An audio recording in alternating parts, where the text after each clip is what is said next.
after mass shooting after mass shooting, and we were so troubled about what to do next. Our colleague told us if we were willing to cause a little bit of good, necessary trouble, we could make a difference. We will miss John. He brought his experience from movements to a moment where his country needed him. His work continues, and because of that, the next generation will march on. God bless our colleague, and I yield back.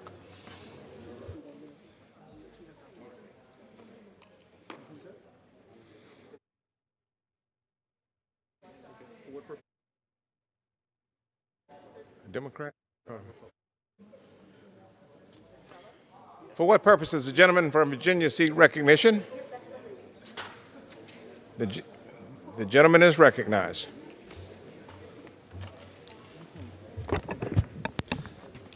Thank you, Mr. Speaker.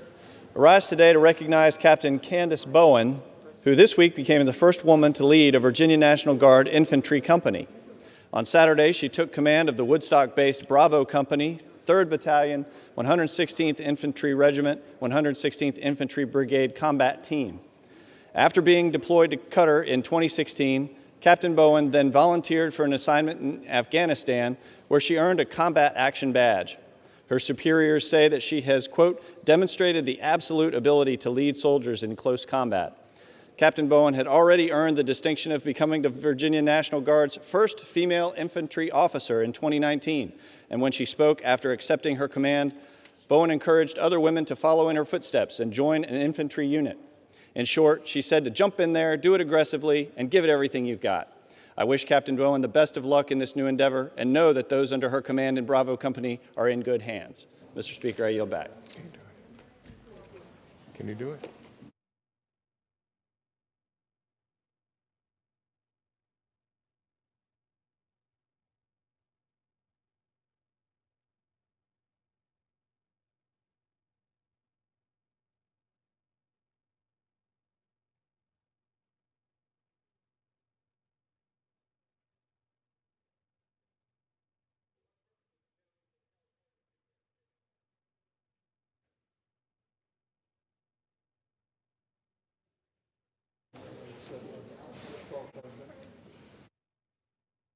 Does the gentleman seek recognition?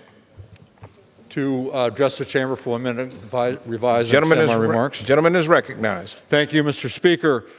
Great women and great men have served in Congress, walking these halls and casting votes on this very floor. One of the greatest was our friend, John Lewis, a civil rights icon, responsible at a young age for lasting progress and remarkable courage in the face of violence and injustice. He was the conscience of our Congress. The room quieted and people listened when he spoke. It was a true honor to serve with him in the House and for me on the Ways and Means Committee. It was surreal to walk with him over the Pettus Bridge in Selma on the 50th anniversary of Bloody Sunday. And constituents thank me to this day for inviting him to my district. Our great country is better because of John Lewis, and we should all work to be just a little more like John Lewis. John, we miss you. Rest in peace, my friend. For what purpose does the gentleman from Mississippi seek recognition? The gentleman is recognized for 1 minute.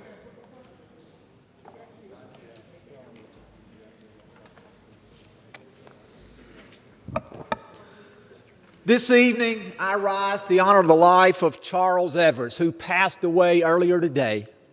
Charles and his brother Medgar dedicated their time on this earth to the advancement of civil rights for all Americans.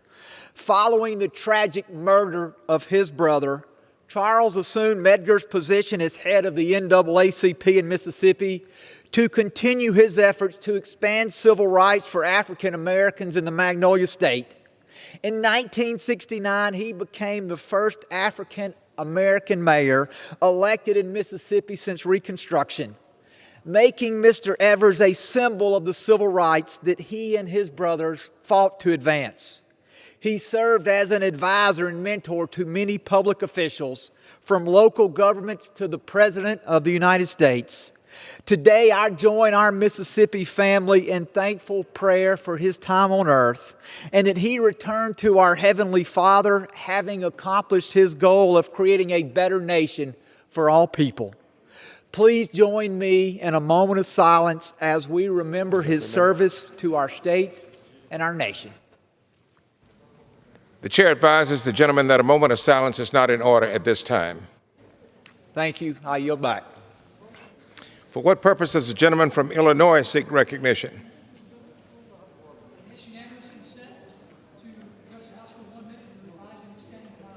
Without objection, the gentleman is recognized for 1 minute.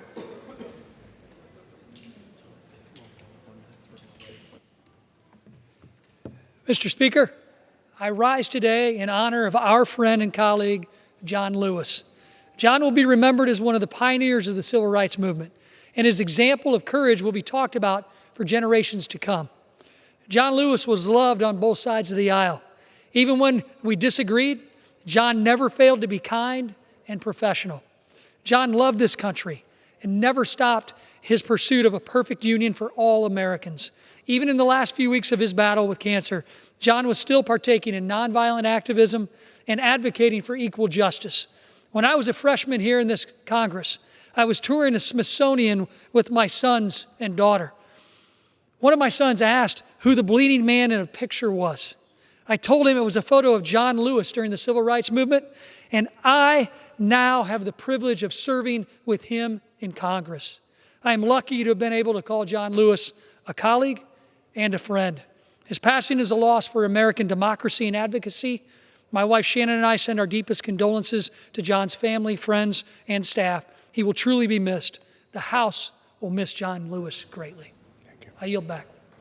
The gentleman yields back. For what purpose does the gentlewoman from Nevada seek recognition? Without objection, the gentlewoman is recognized for 1 minute. Thank you, Mr. Speaker. On behalf of Nevada's 3rd District, I rise today in support of the Great American Outdoors Act. This bill, which I co-sponsored, will finally secure full dedicated funding for the Land and Water Conservation Fund. This fund helps conserve some of Southern Nevada's most precious public lands like Red Rock Canyon, Sloan Canyon, and Lake Mead. Coming together on such a vital issue is a reminder that Congress has the ability to rise above partisanship and find solutions that benefit us all. And there is no issue more universal to all Americans and all people than protecting our planet. We can't keep kicking this down the road. This is the time to fully fund the Land and Water Conservation Fund. And in closing, my time was short with Congressman John Lewis, but I will forever be impacted and am eternally grateful for his leadership. Thank you. The gentlewoman yields back. For what purpose does the gentleman from North Carolina seek recognition? I ask you to address the House for 1 minute. I ask unanimous consent to address the House for 1 minute. Without objection, the gentleman is recognized for 1 minute. Thank you, Mr. Speaker. As August approaches, reopening schools is now at the forefront of the American agenda. The American Academy of Pediatrics strongly advocates that we should start with the goal of having students back physically in the classroom. As an experienced physician of more than 30 years, I concur with the AAP and believe that the science and the data point towards reopening our schools in America. This is why I have introduced the Open Schools Responsibly Act yesterday, which provides liability protection to schools that adhere to CDC and state guidelines. As we want to start schools opened again, then educational administrators need to have the confidence that they will not face the brunt of frivolous lawsuits.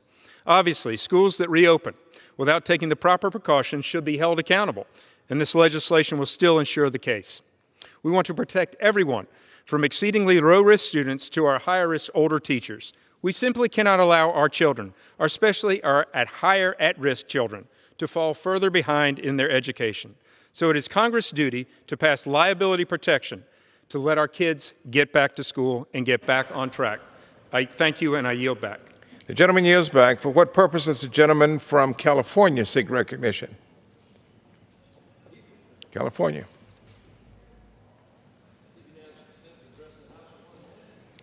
Without objection, the gentleman is recognized for 1 minute. Thank you, Mr. Speaker. I rise to commend the Federal Energy Regulatory Commission for their decision the other day to not accept the proposal by an entity called the Klamath River Renewal Corporation, which seeks to remove 4 very important hydroelectric dams on the Klamath River in Northern California and Southern Oregon. These dams produce renewable hydroelectric power enough to power 70,000 homes.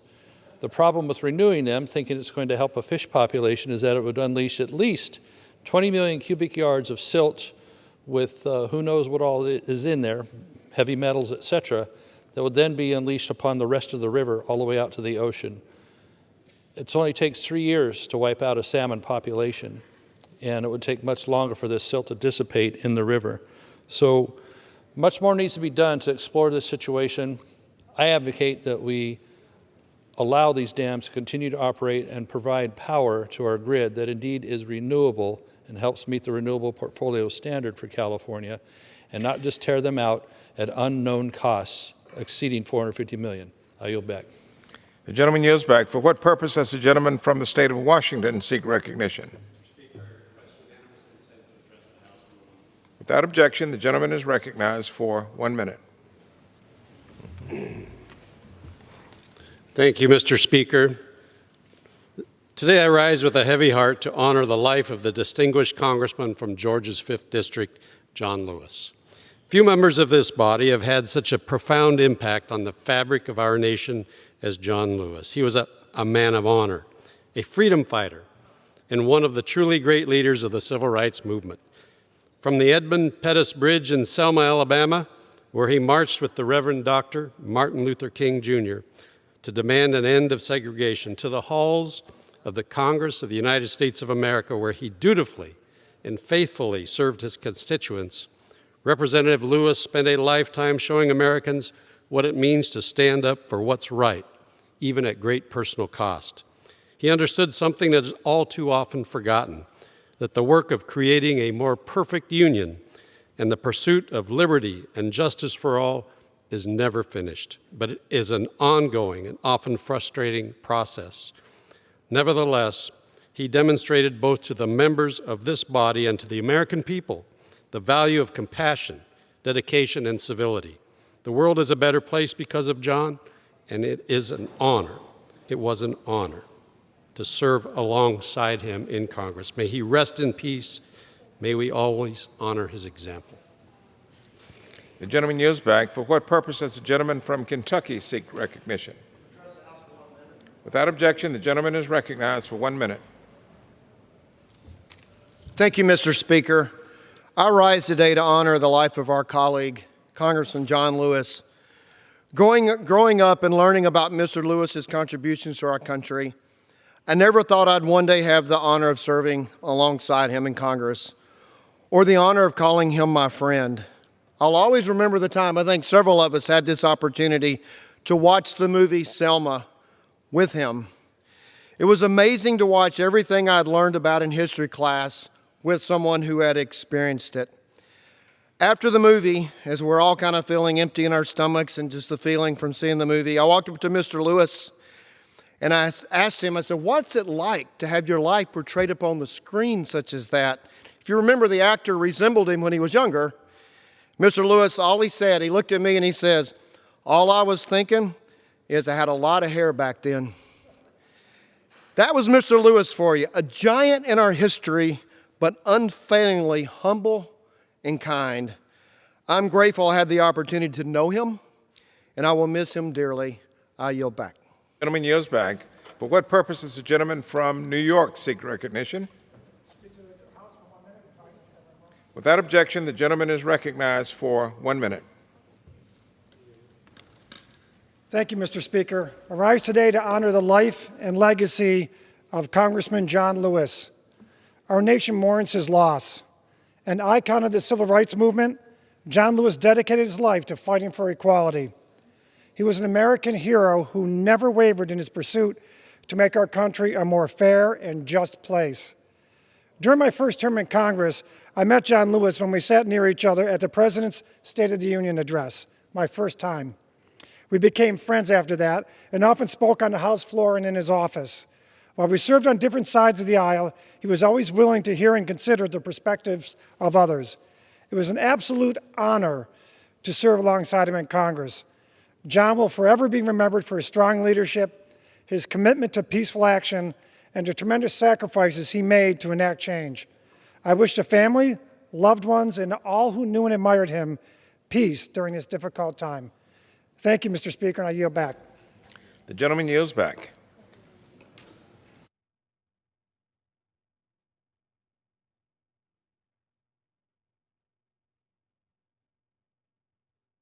The chair lays before the House the following personal request. Leave of absence requested for Mr. Griffith of Virginia for today. Without objection, the request is granted. The chair now lays before the House a message. To the Congress of the United States, Section 202D of the National Emergency Act, 50 U.S.C. 1622D, provides for the automatic termination of a national emergency unless, within 90 days before the anniversary date of its declaration, the President publishes in the Federal Register and transmits to the Congress a notice stating that the emergency is to continue in effect beyond the anniversary date. In accordance with this provision, I have sent to the Federal Register for publication the enclosed notice stating that the national emergency with respect to transnational criminal organizations declared in Executive Order 13581 of July 24, 2011, is to continue in effect beyond July 24, 2020.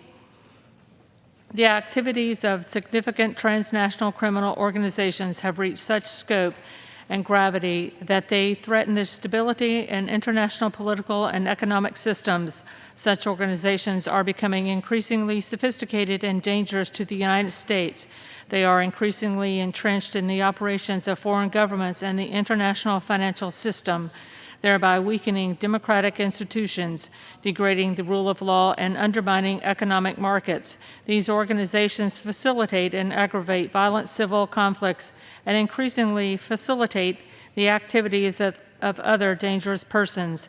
The activities of significant transnational criminal organizations continue to pose an unusual and extraordinary threat to the national security, foreign policy, and economy of the United States. For these reasons, I have determined that it is necessary to continue the national emergency declared in Executive Order 13581 with respect to transnational criminal organizations. Signed sincerely, Donald John Trump, the White House, July 22, 2020. Referred to the Committee on Foreign Affairs and ordered printed.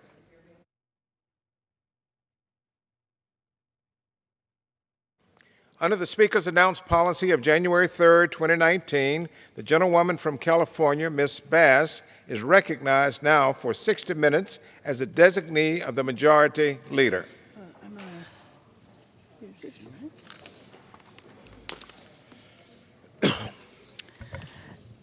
It is with great honor that I rise today to co-anchor the Congressional Black Caucus Special Order Hour.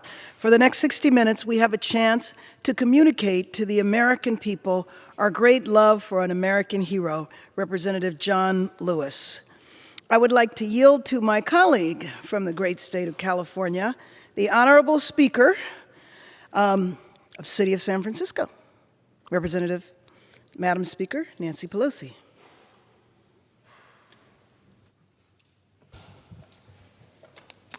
I thank, Mr. Speaker, I thank the gentlewoman for yielding and appreciate her calling us together for this special order for a very special person. This big paint picture of John Lewis was just put up here, rest in power, it says. You can't see from the TV, but over here in the front row is a big bouquet of white flowers. It's in a place where John usually sat, in the front row of a section that many of the members of the Congressional Black Caucus held forth, conspired sometimes, plotted and made progress for the American people. It's appropriate that we have those flowers there where John sat for so many years. John Meacham, who's writing a book on John Lewis, told us yesterday on a caucus call that when John was born, he was born into a garden. He loved to be in the garden. He loved to be with the chicks, as we know, the little chickens. And he loved to see things grow. He loved to see things grow. And he lived his life in that way. He loved to see progress grow. He loved to see love and peace grow. He loved to see ideas grow, and he loved to see a more perfect union grow. Many of our colleagues will have many things to say this evening, and because it's a special order, I don't have my usual 1 minute, which is endless. So I'll be briefer and save some remarks for another time. But here's what I want to say. Say this. John has always been about nonviolence. That was his spirit, and everything that he did was respectful of other views and respectful of other people. In the spirit of nonviolence, that was Dr. Lawson, Reverend Lawson taught that to him, to Dr. King and the rest, and it was much of it in the spirit of Mahatma Gandhi and the nonviolence that he put forth. In Sanskrit, Mahatma Gandhi's language, the word for nonviolence, it's satyagraha. That word means two things, nonviolence and insistence on the truth. And John Lewis nonviolently always insisted on the truth, whether it was at a lunch counter, the truth of equality, whether it was upholding the Constitution, the truth of our founders, whether in everything that he did, it was about truth and peace and love. And so I'm going to submit my statement for the record because, again, I'm not used to not having endless time as the Speaker of the House, but I do know that our colleagues have a great deal to say. I just want to say this one thing again, one more thing. At the end of his life, end of his time in Washington, D.C., right before he was preparing to go back to Atlanta just a couple of weeks ago, in the middle of the night, he decided, early in the morning, 4 a.m., that he was going to go in the morning to Black Lives Matter on the street. So one of the last official or public photos that we have of John Lewis is with the mayor of Washington, D.C., and then alone, standing on that beautiful tapestry, Black Lives Matter. The connection from John, the boy from Troy, to Black Lives Matter, the future of a movement he was so much a part. May he rest in power. May he rest in peace. I yield. Thank you. The nation lost an icon, the House lost its most respected member, and the Congressional Black Caucus lost our most senior member of our family. The Congressional Black Caucus is known as the conscience of the Congress, but John Lewis was known as the conscience of our caucus. One of the greatest honors of serving in Congress was that I had the possibility of serving with him. I yield to the Majority Whip from the state of South Carolina. I thank the gentlelady for yielding me the time. You know, Mr. Speaker, I cringe often when I hear people talk about the 1960s as the civil rights movement. I always put an S on that. The Stonewall Rebellion was in 1739. It was a civil rights movement. Denmark Vesey's insurrection was 1822. It was a civil rights movement. The Niagara movement that led to the creation of the NAACP more than 100 years ago was a civil rights movement. John Lewis and I met in October 1960 at a civil rights movement.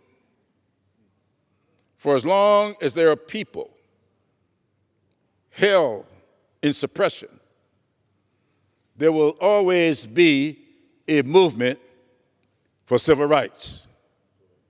However, in any movement, there will be a few sometimes only one, that rises head and shoulders above all others. And so it was with my good friend, John Robert Lewis. When we met the weekend of October 13, 14, 15, 1960 on the campus of Morehouse College, there was a little bit of an insurrection taking place. We who were college students felt that we knew how best to do things. We were not listening to Martin Luther King Jr. and a few others. And so we asked King to meet with us, and he did. We went into the meeting around 10 o'clock in the evening. We did not walk out of that room until 4 o'clock the next morning. I came out of that room having had a Saul to Paul transformation. I have never been the same since. But listen to King's plea for nonviolence. I decided, along with most others, to accept nonviolence as a tactic. But not John Lewis. He internalized it. It became his way of life. And after going through a few issues of the 60s, you know, John got elected president of SNCC in 1963 and was summarily dethroned in 1966. But John then joined the effort, the Voter Education Project, where he directed, that was sponsored by the Southern Regional Council. And as he served as director of the Voter Education Project, headquartered in Atlanta, I became the chair of the Voter Education Project in Charleston, South Carolina, and we continued that relationship. He got married to a librarian.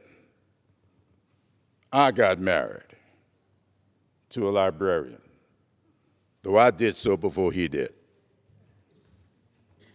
And they became fast friends. Lillian and Emily became fast friends. I will never, ever get John Robert Lewis out of my system because he succeeded where I failed.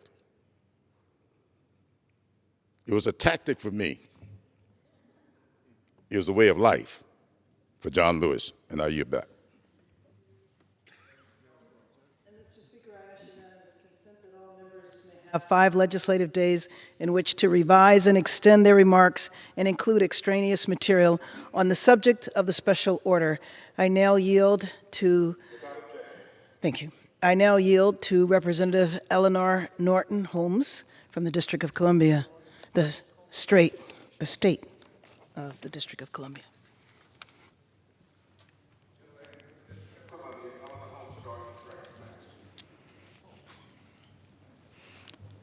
I want to thank the gentlewoman from California, Karen Bass, for leading this special order to our good colleague and friend, John Lewis. John and I were elected to the House of Representatives about the same time. Actually, he was elected a couple of years before I was.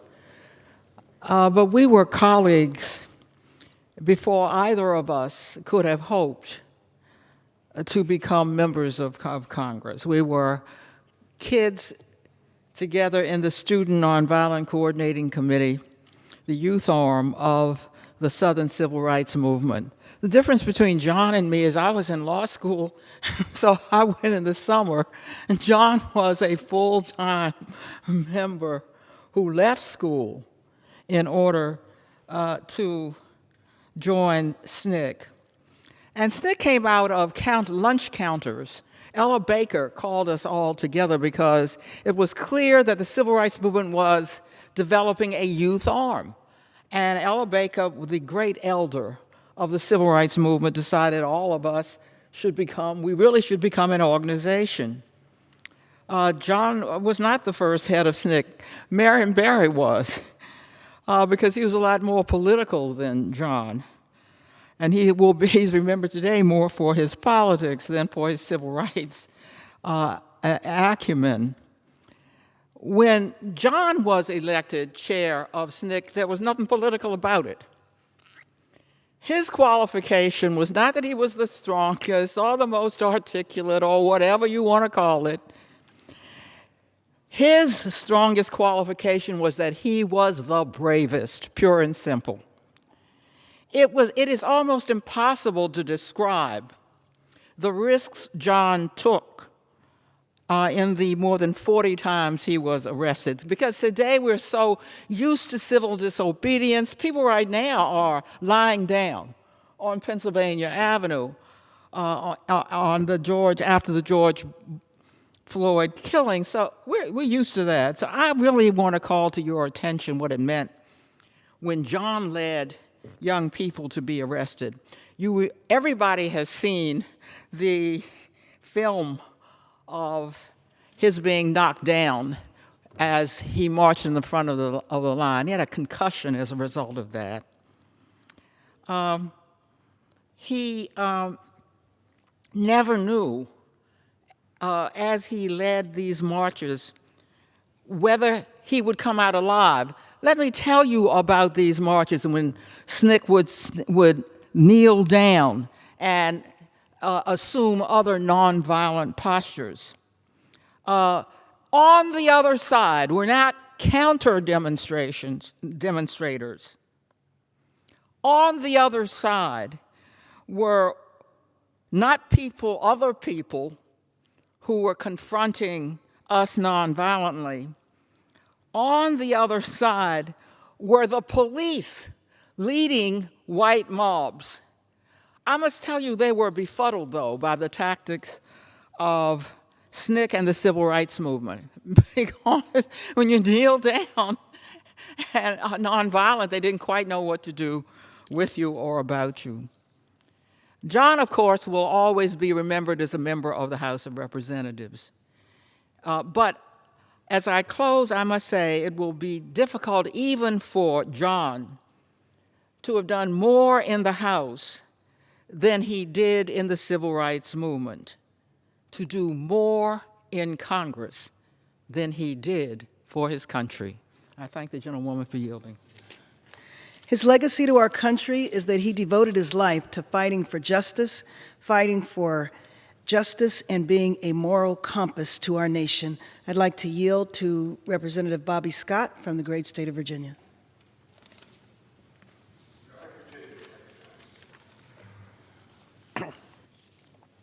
Thank you, and I thank the gentlelady for yielding. Mr. Speaker, I rise today for a solemn occasion.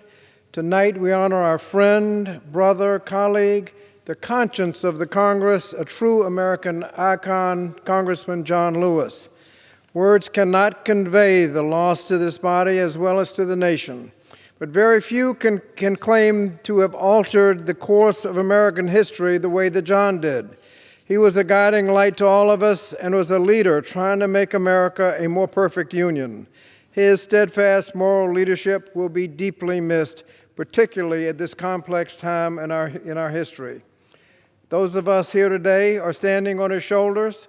His historic life and legacy will undoubtedly live on, but we must be sure to continue his life's work, particularly when it comes to voting rights and restoring the Voting Rights Act.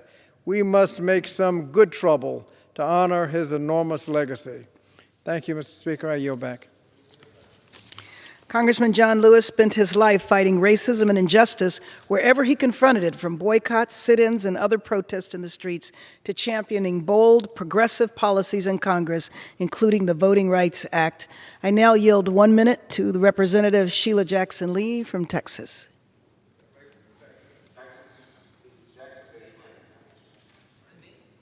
Yes.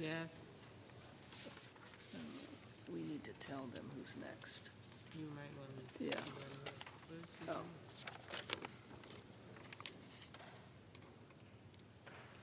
Let me come back to you, Representative Lee. I'd like to yield 1 minute to Representative Danny Davis from the state of Illinois.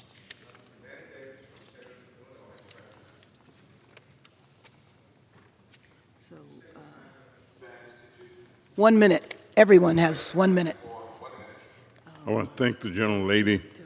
You know, to every man there is a way, a ways, and a way. The high souls take the highway, and the low souls take the low, while all the rest on the misty flats drift to and fro. But to every man there is a way, a ways, and a way.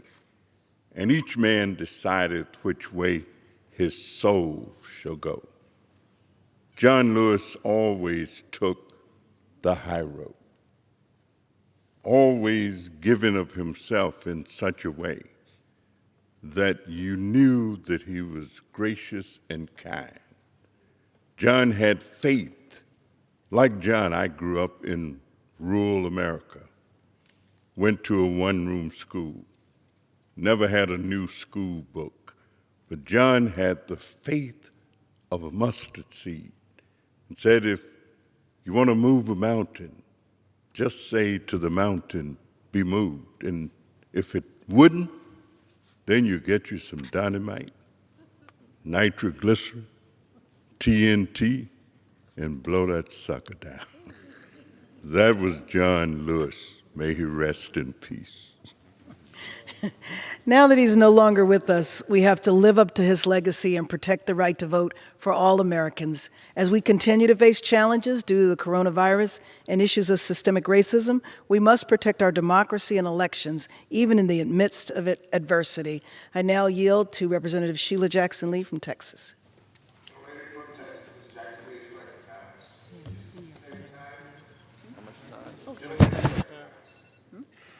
1 minute. All speakers have 1 minute.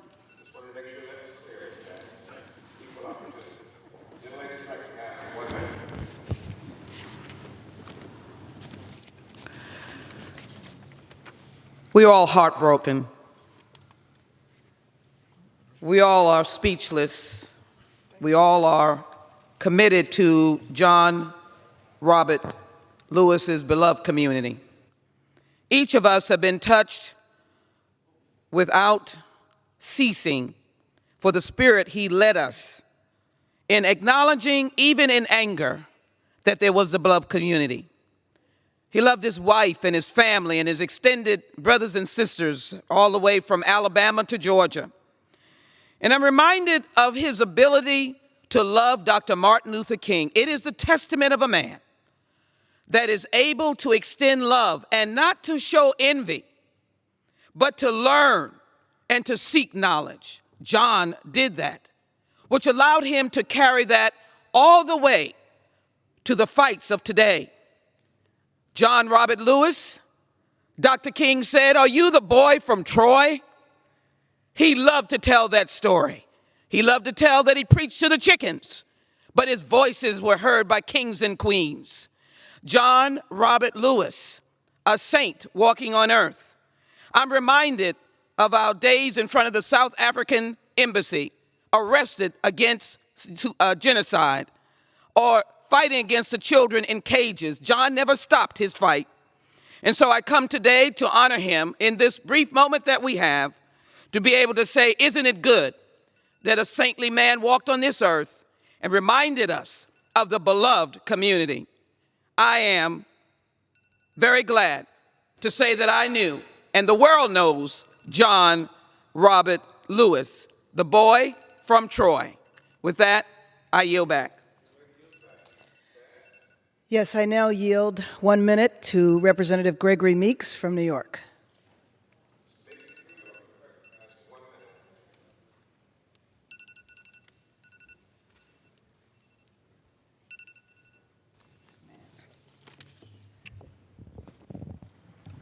John Robert Lewis was short in height, yet he was a giant. John Robert Lewis was a humbled man, but fierce for justice. John Robert Lewis talked softly, but roared like a lion when it was time to fight for freedom, justice, and equality for all humankind. He said there was one race, the human race. He is an individual that compelled a nation to change to make it better. His voice will echo in this chamber forever. It was my honor and pleasure for 22 years to serve with the Honorable John Robert Lewis. May he rest in peace and rise in power. I yield 1 minute to Representative David Scott from Georgia.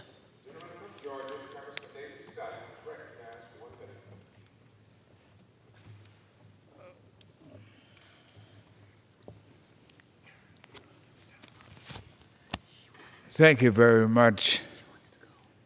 John Lewis's mother and his grandmother named him John after John the Apostle, the disciple, the scripture says, whom Jesus loved, John the Beloved. And John himself, Lewis, dedicated his life to building the beloved community.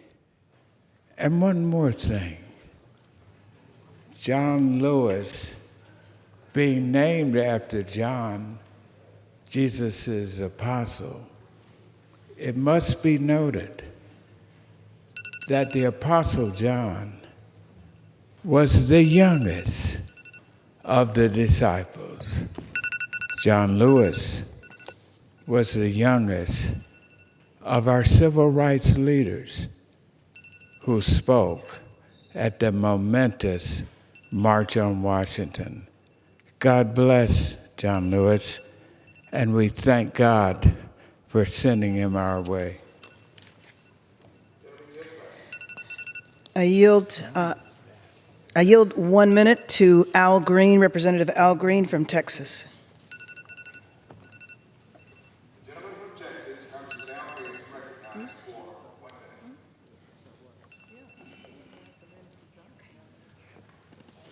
Thank you, Mr. Speaker. Mr. Speaker, I rise to say thank you to a friend and a great warrior. I thank you, dear brother, for being the sermon you preached. You walked your talk. It is said that a great person will always rise to the occasion, but it's also said that the greater person makes the occasion. He was an occasion maker, and he rose to the occasion on the Edmund Pettus Bridge. And for this, many of us who are here tonight are here because he marched into brutality. So tonight, I thank you, dear brother, for being able to withstand what many of us could not and would not. I rise to just say thank you and to let you know that we will never forget you, and we will always make it perspicuously clear that we are here because you were there. I yield back. Mr. Speaker, I yield 1 minute to Representative Yvette Clarke from New York. Thank you, dear sister. You're welcome. She's cleaning tonight. She needs to feel it. I know. Mr. Speaker, today I rise to honor a great man, the Representative John Lewis.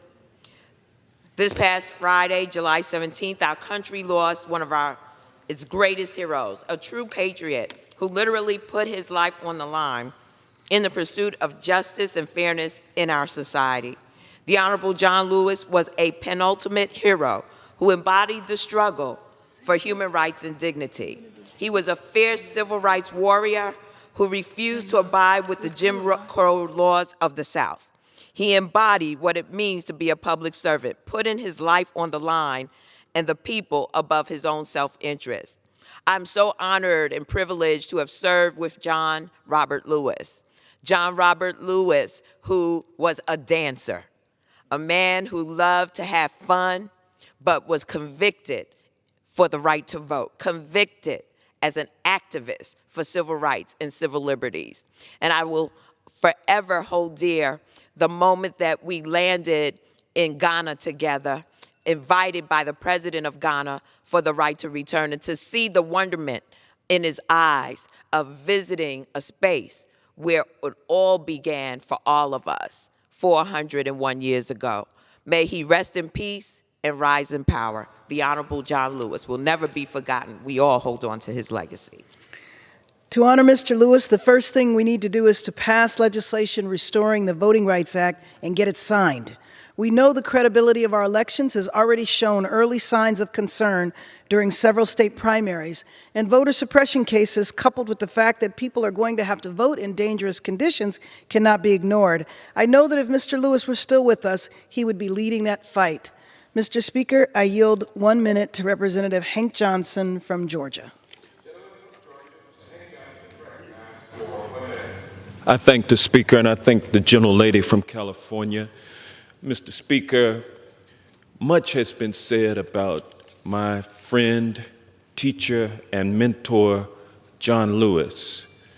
He was a family man, married to Lillian for 44 years, and to that union bore a son, John Miles, who is with us today, along with John Lewis's brothers and sisters. He was number 3 of 10.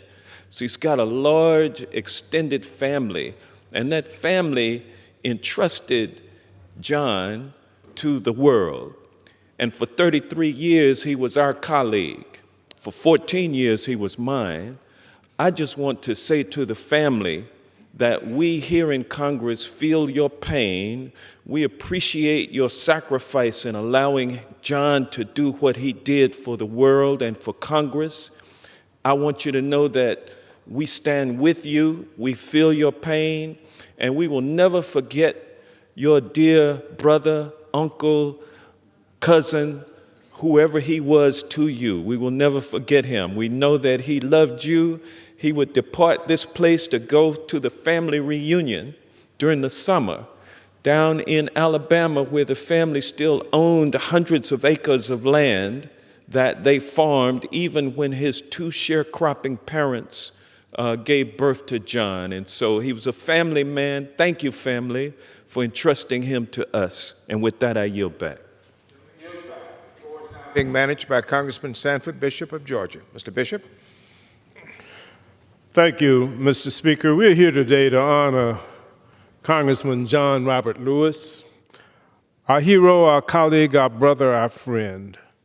Having known John for 52 years, I can tell you honestly that even in his humanity, he lived his life in the image of Jesus.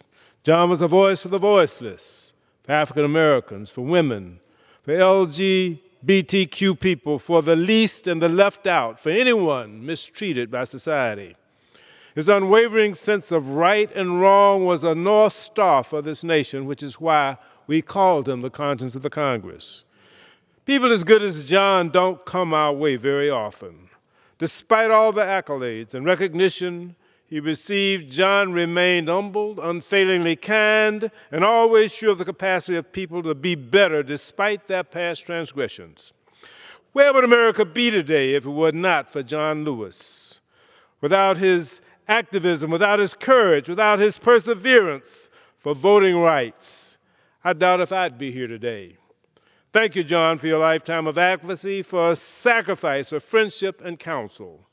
And thank you, God, for the life of John Robert Lewis.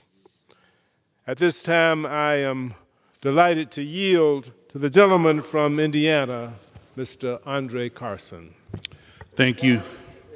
Is recognized for 1 minute. Thank you, Chair, and thank you, Mr. Speaker. John Lewis was certainly a leader amongst men. He was a mentor, he was a friend. My heart goes out to his family. Our hearts go out to his family. I can remember, Mr. Speaker, during the health care vote, I was coming out of Cannon, I ran into John, And he asked, how many votes do we have left?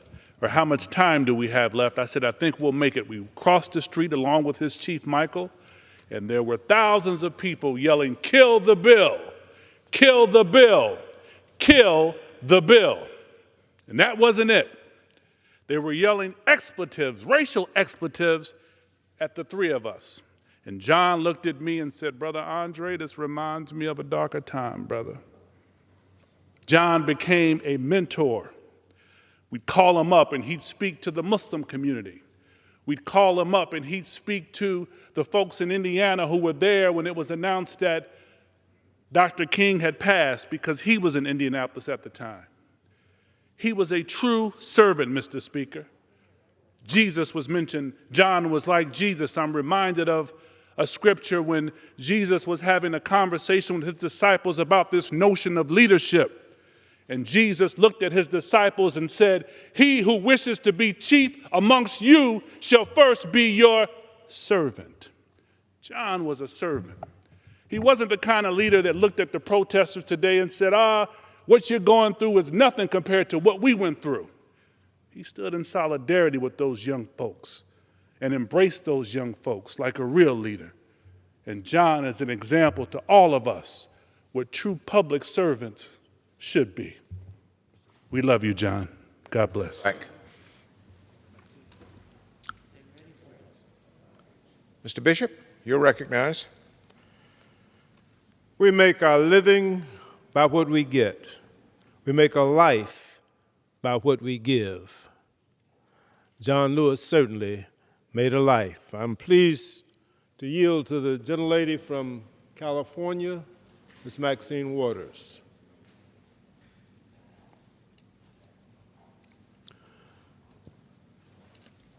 Well, I'm happy to yield to the gentlelady from Alabama, Ms. Terry Sewell. The gentlelady from Selma, Alabama, Ms. Terry Sewell, is recognized for 1 minute. Mr. Speaker, I rise today to honor the life and outstanding legacy of our colleague, friend, mentor, and my hero, Congressman John Robert Lewis. Growing up as a little girl in Selma, Alabama, John's incredible legacy was a hero's tale as familiar to me as any Bible story or family lore. As a little girl singing in the choir, the children's choir at Brown Chapel AME Church, my home church, the church where John and so many wonderful foot soldiers would come time and time again to honor the legacy of the Bloody Sunday March.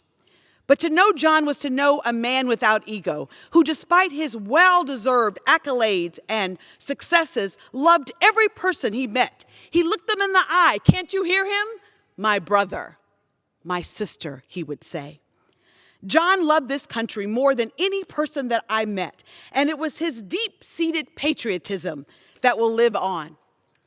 His legacy indeed was the Voting Rights Act, and we in this body can do something about that. Yes, we can name things for John, but the biggest thing that we can do is rename H.R. 4. We should call it the John Robert Lewis Voting Rights Act of 2020 and fully restore the Voting Rights Act of 1965. That is the legacy of John Lewis. He gave us a roadmap. Can't you hear him? Never give up. Never give in. Keep your eyes on the prize. Keep the faith. Gentlelady yields back. Mr. Bishop. George Washington Carver once said, how far you go in life depends on your being tender with the young, compassionate with the aged, sympathetic with the striving, and tolerant of the weak and strong, because someday in your life you will have been all of these. That was our friend John Lewis. I'm delighted to yield to the gentlelady from Ohio, Joyce Beatty. Gentlelady from Ohio, Congresswoman Joyce Beatty, is recognized for 1 minute. Thank you, Mr. Speaker. America has lost a national treasure, one of the world's greatest fighters and defenders of freedom and justice. Congressman Lewis's words and work and legacy will live forever. I am so fortunate to have traveled to Africa with him and to marched in my hometown with him. You see, Mr. Speaker, when Mr. Lewis spoke, you heard the voice of history, a voice that helped stir the conscience of America. And at a time of ugliness and struggle, but also at a time and an era of hope and accomplishment. So, my colleagues, there is no greater time for us to stand up against injustices that we are facing. No greater time for us to fight for justice and fairness at the ballot box. So, my colleagues, let us make some noise. Let us get in trouble, good trouble. God bless you. Rest in peace. Rest in power, my friend. Good trouble. Chair recognizes Mr. Bishop. I am pleased to yield to the gentlelady from Ohio, Ms. Robin Kelly. Gentlelady from Illinois, Ms. Kelly, is recognized. Gentlelady from Illinois. Thank you, Mr. Speaker. I want to share my letter to Congressman John Robert Lewis. Dear John, I hope you knew how incredibly honored I was to call you colleague and to serve with you. It was such a great privilege to watch you in action and listen to your stories. When we planned the sit-in, being a part of the Fab Five made me so proud. It took a while to get the bill out of the House, but we finally did it. I promise you, when I encounter a situation that is just not right, I will stand up, speak out, and get in the way. I plan to carry a piece of you with me forever. I know I will be a better person for it. I hope you, C.T. Vivian, Martin, Rosa, Edgar, and Robert Kennedy, and others are having a fabulous reunion. Rest in power, my friend. Until we meet again, love, Robin. Mr. Bishop. Mr. Speaker, how much time remains? You're advised that you have 22 minutes remaining. Thank you. At this time, I'm delighted to yield 1 minute to the gentlelady from Michigan, Representative Brenda Lawrence. Congresswoman Lawrence is recognized. Thank you. Just this year, I remember John urging Americans to get into good trouble, necessary trouble, and to help redeem the soul of America as we combat some of the most hateful messages and priorities driven by this current administration. Today, I stand here, John. I promise that I will continue to carry out your legacy, to get into good trouble and to ensure that the fight for equality and justice lives on, and challenge my colleagues on both sides of the aisle to do the same and pass the Voting Rights Act. John, rest in peace, rest in power. You have been a good and faithful servant, and I yield back. Gentlelady yields back. Mr. Bishop. At this time, I'm delighted to yield to the gentleman from Pennsylvania, Representative Dwight Evans. The gentleman from Pennsylvania, Mr. Dwight Evans, is recognized. Mr. Speaker, I rise to honor truly a great American and a real-life hero. I was fortunate enough to have him as a colleague for 4 years. Congressman John Lewis has been an inspiration to me at a very young age. I remember the first time I saw him was on the evening news. He was walking across the Pettit Bridge. I felt very strongly about him and what he was doing. I was 10 years old, and I found him to be inspiring. He was purposeful. He was driven to make a difference. He was driven to make some good trouble. Now, we must carry on with the work of civil rights and equal opportunity. Rest in power, Congressman Lewis. Mr. Bishop. At this time, I'm delighted to yield to the gentlelady from Florida, Representative Val Demings. Gentlelady from Florida, Congresswoman Val Demings, is recognized. Mr. Speaker, on June 12th of 2016, a lone gunman walked into the Pulse nightclub in Orlando, Florida, and opened fire with a semi-automatic rifle. That night, the shooter killed 49 people and injured 53 others. At the time, it was the largest mass shooting in American history. The Pulse nightclub is in my district, but I was not in Congress at the time. But when I saw the members of Congress taken to the floor and holding a sit-in, I was not surprised that the person leading the way was Representative John Lewis. To him, the victims were a part of the big family John Lewis often spoke about. Thank you, John, for never discriminating. Thank you, John, for never leaving people behind. Galatians 5 defines the fruit of the Spirit as love, peace, long-suffering, kindness, goodness, faithfulness, gentleness, and self-control. John Lewis was all of that to the House, to the nation, and to the world. And I am grateful for his friendship and his counsel, and grateful for a life well lived. Thank you, Mr. Speaker. I yield back. Gentlelady yields back. Mr. Bishop. At this time, I'm delighted to yield to the gentlelady from Georgia, Representative Lucy McBath. The gentlelady from the state of Georgia, Congresswoman Lucy McBath, is recognized. Thank you so much. Thank you so much, Mr. Speaker.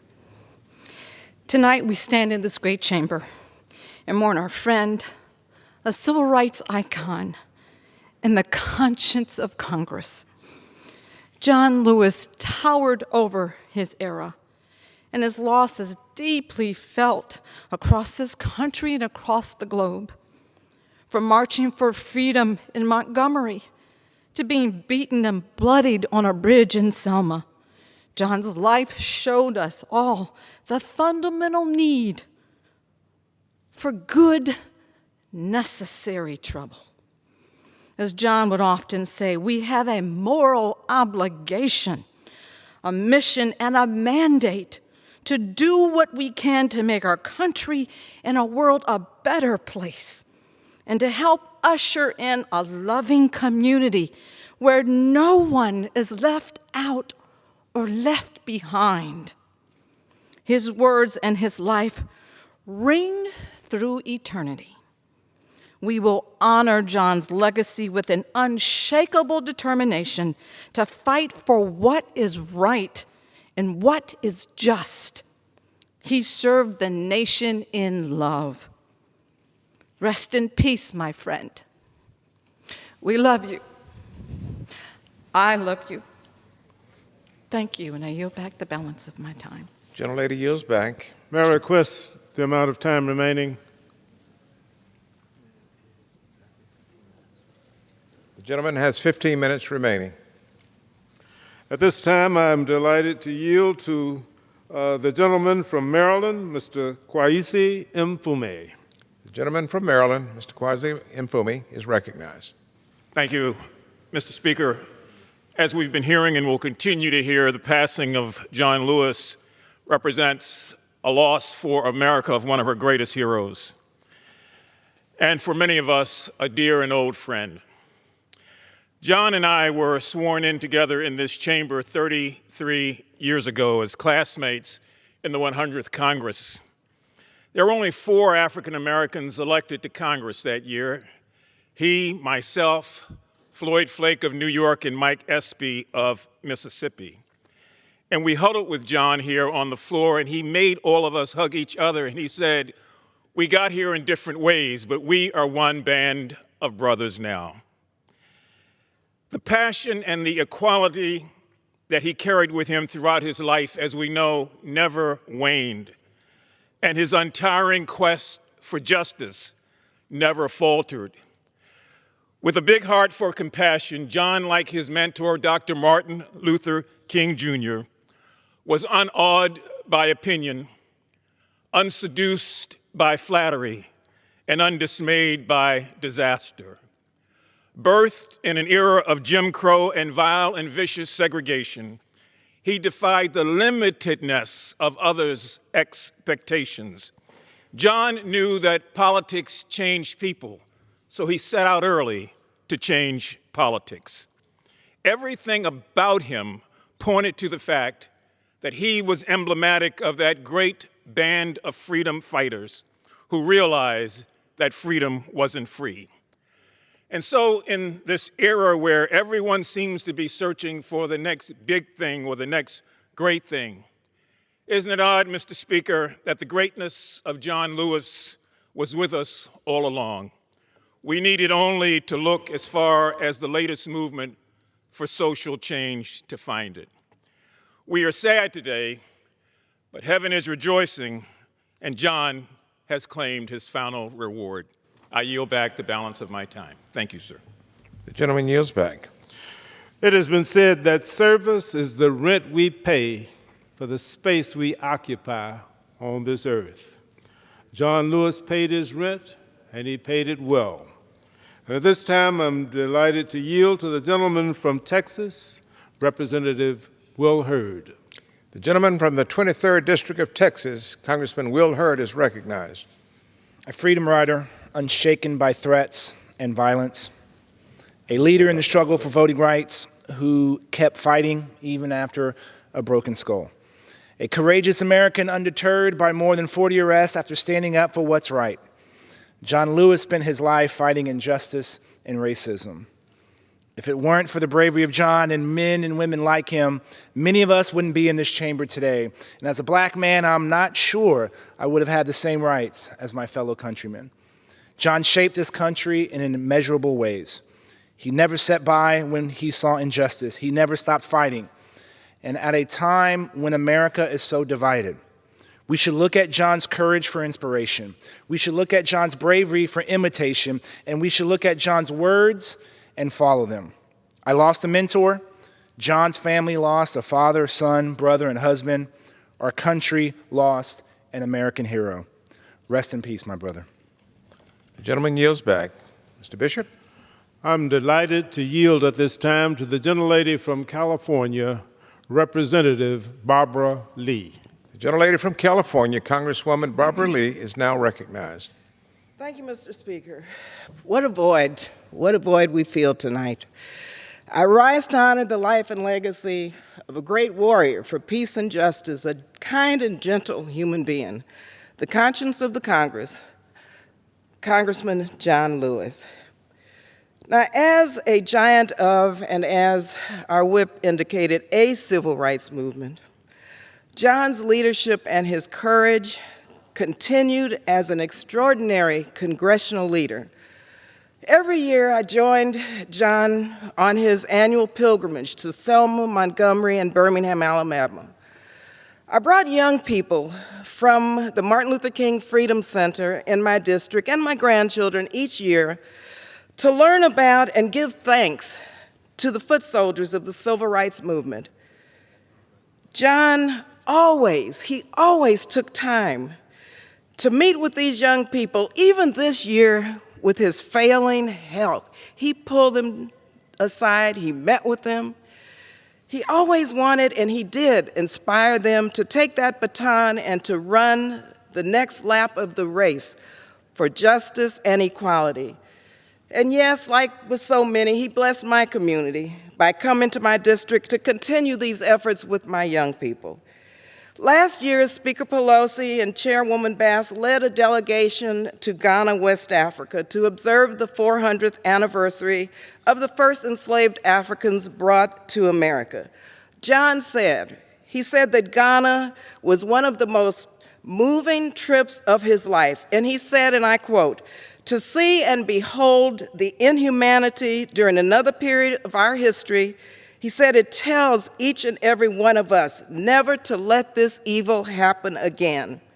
Now, John was welcomed in Ghana as royalty, which he was, and he was honored as a son of Africa who had come home. John and I would compare notes on tough votes, such as on matters of war and peace and defense spending. I will miss his wise counsel and admonition, and really admonition, to do the right thing, as he told all of us, to keep our eyes on the prize. Now, members know how we get agitated when our colleagues poach our staff members. Well, John poached a brilliant and wonderful young woman from my office, Jamila Thompson. And when he told me about it, believe it or not, for the first time, I was thrilled. I was thrilled that one of my staff members had been poached by John Lewis. What an honor. John's presence in the People's House will be deeply missed, but one of the greatest tributes to Congressman John Lewis would be to restore the Voting Rights Act. I would not be standing here as the 100th Black member of Congress had it not been for the Honorable John Robert Lewis. My deepest condolences and love and gratitude to John's family, Michael Collins, Jamila Thompson, his entire phenomenal staff, and his constituents, and to all those whose lives he touched. Let us continue to build the beloved community that he so eloquently spoke of. In closing, I am reminded of a scripture, 2 Timothy chapter 4, verse 7. I have fought the good fight. I have finished the race. I have kept the faith. As John Lewis's soul returns to his Creator, may he rest in peace, may he rest in power. Gentlelady yields back. How much time is remaining? 7. Gentleman has 7 minutes remaining. As we come to the close of this first hour of tribute to our friend and our colleague and our hero, John Robert Lewis, I leave you with the words of Douglas Mallock, who wrote, "A tree that never had to fight for sun and sky and air and light, that stood out in the open plain and always got its share of rain, never became a forest king, but lived and died a scrubby thing.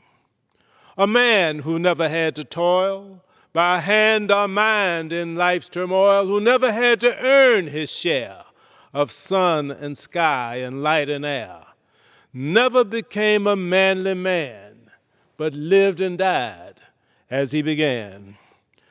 Good timber doesn't grow in ease. The stronger wind, the stronger trees. The farther sky, the greater length. The rougher storms, the greater strength. By wind or rain, by sun or snow, in trees or man, good timbers grow." John Robert Lewis was indeed good timber. God bless his soul. May he rest in peace and in power. The gentleman yields back his time. Under the Speaker's announced policy of January 3rd, 2019, the gentlewoman from Wyoming, Ms. Cheney, is now recognized for 60 minutes as a designee of the Minority Leader. Thank you very much, Mr. Speaker. And Mr. Speaker, it's my honor this evening to oversee the time, to manage the time that we have on the Republican side to celebrate and remember the life of our tremendous colleague, Mr. John Lewis.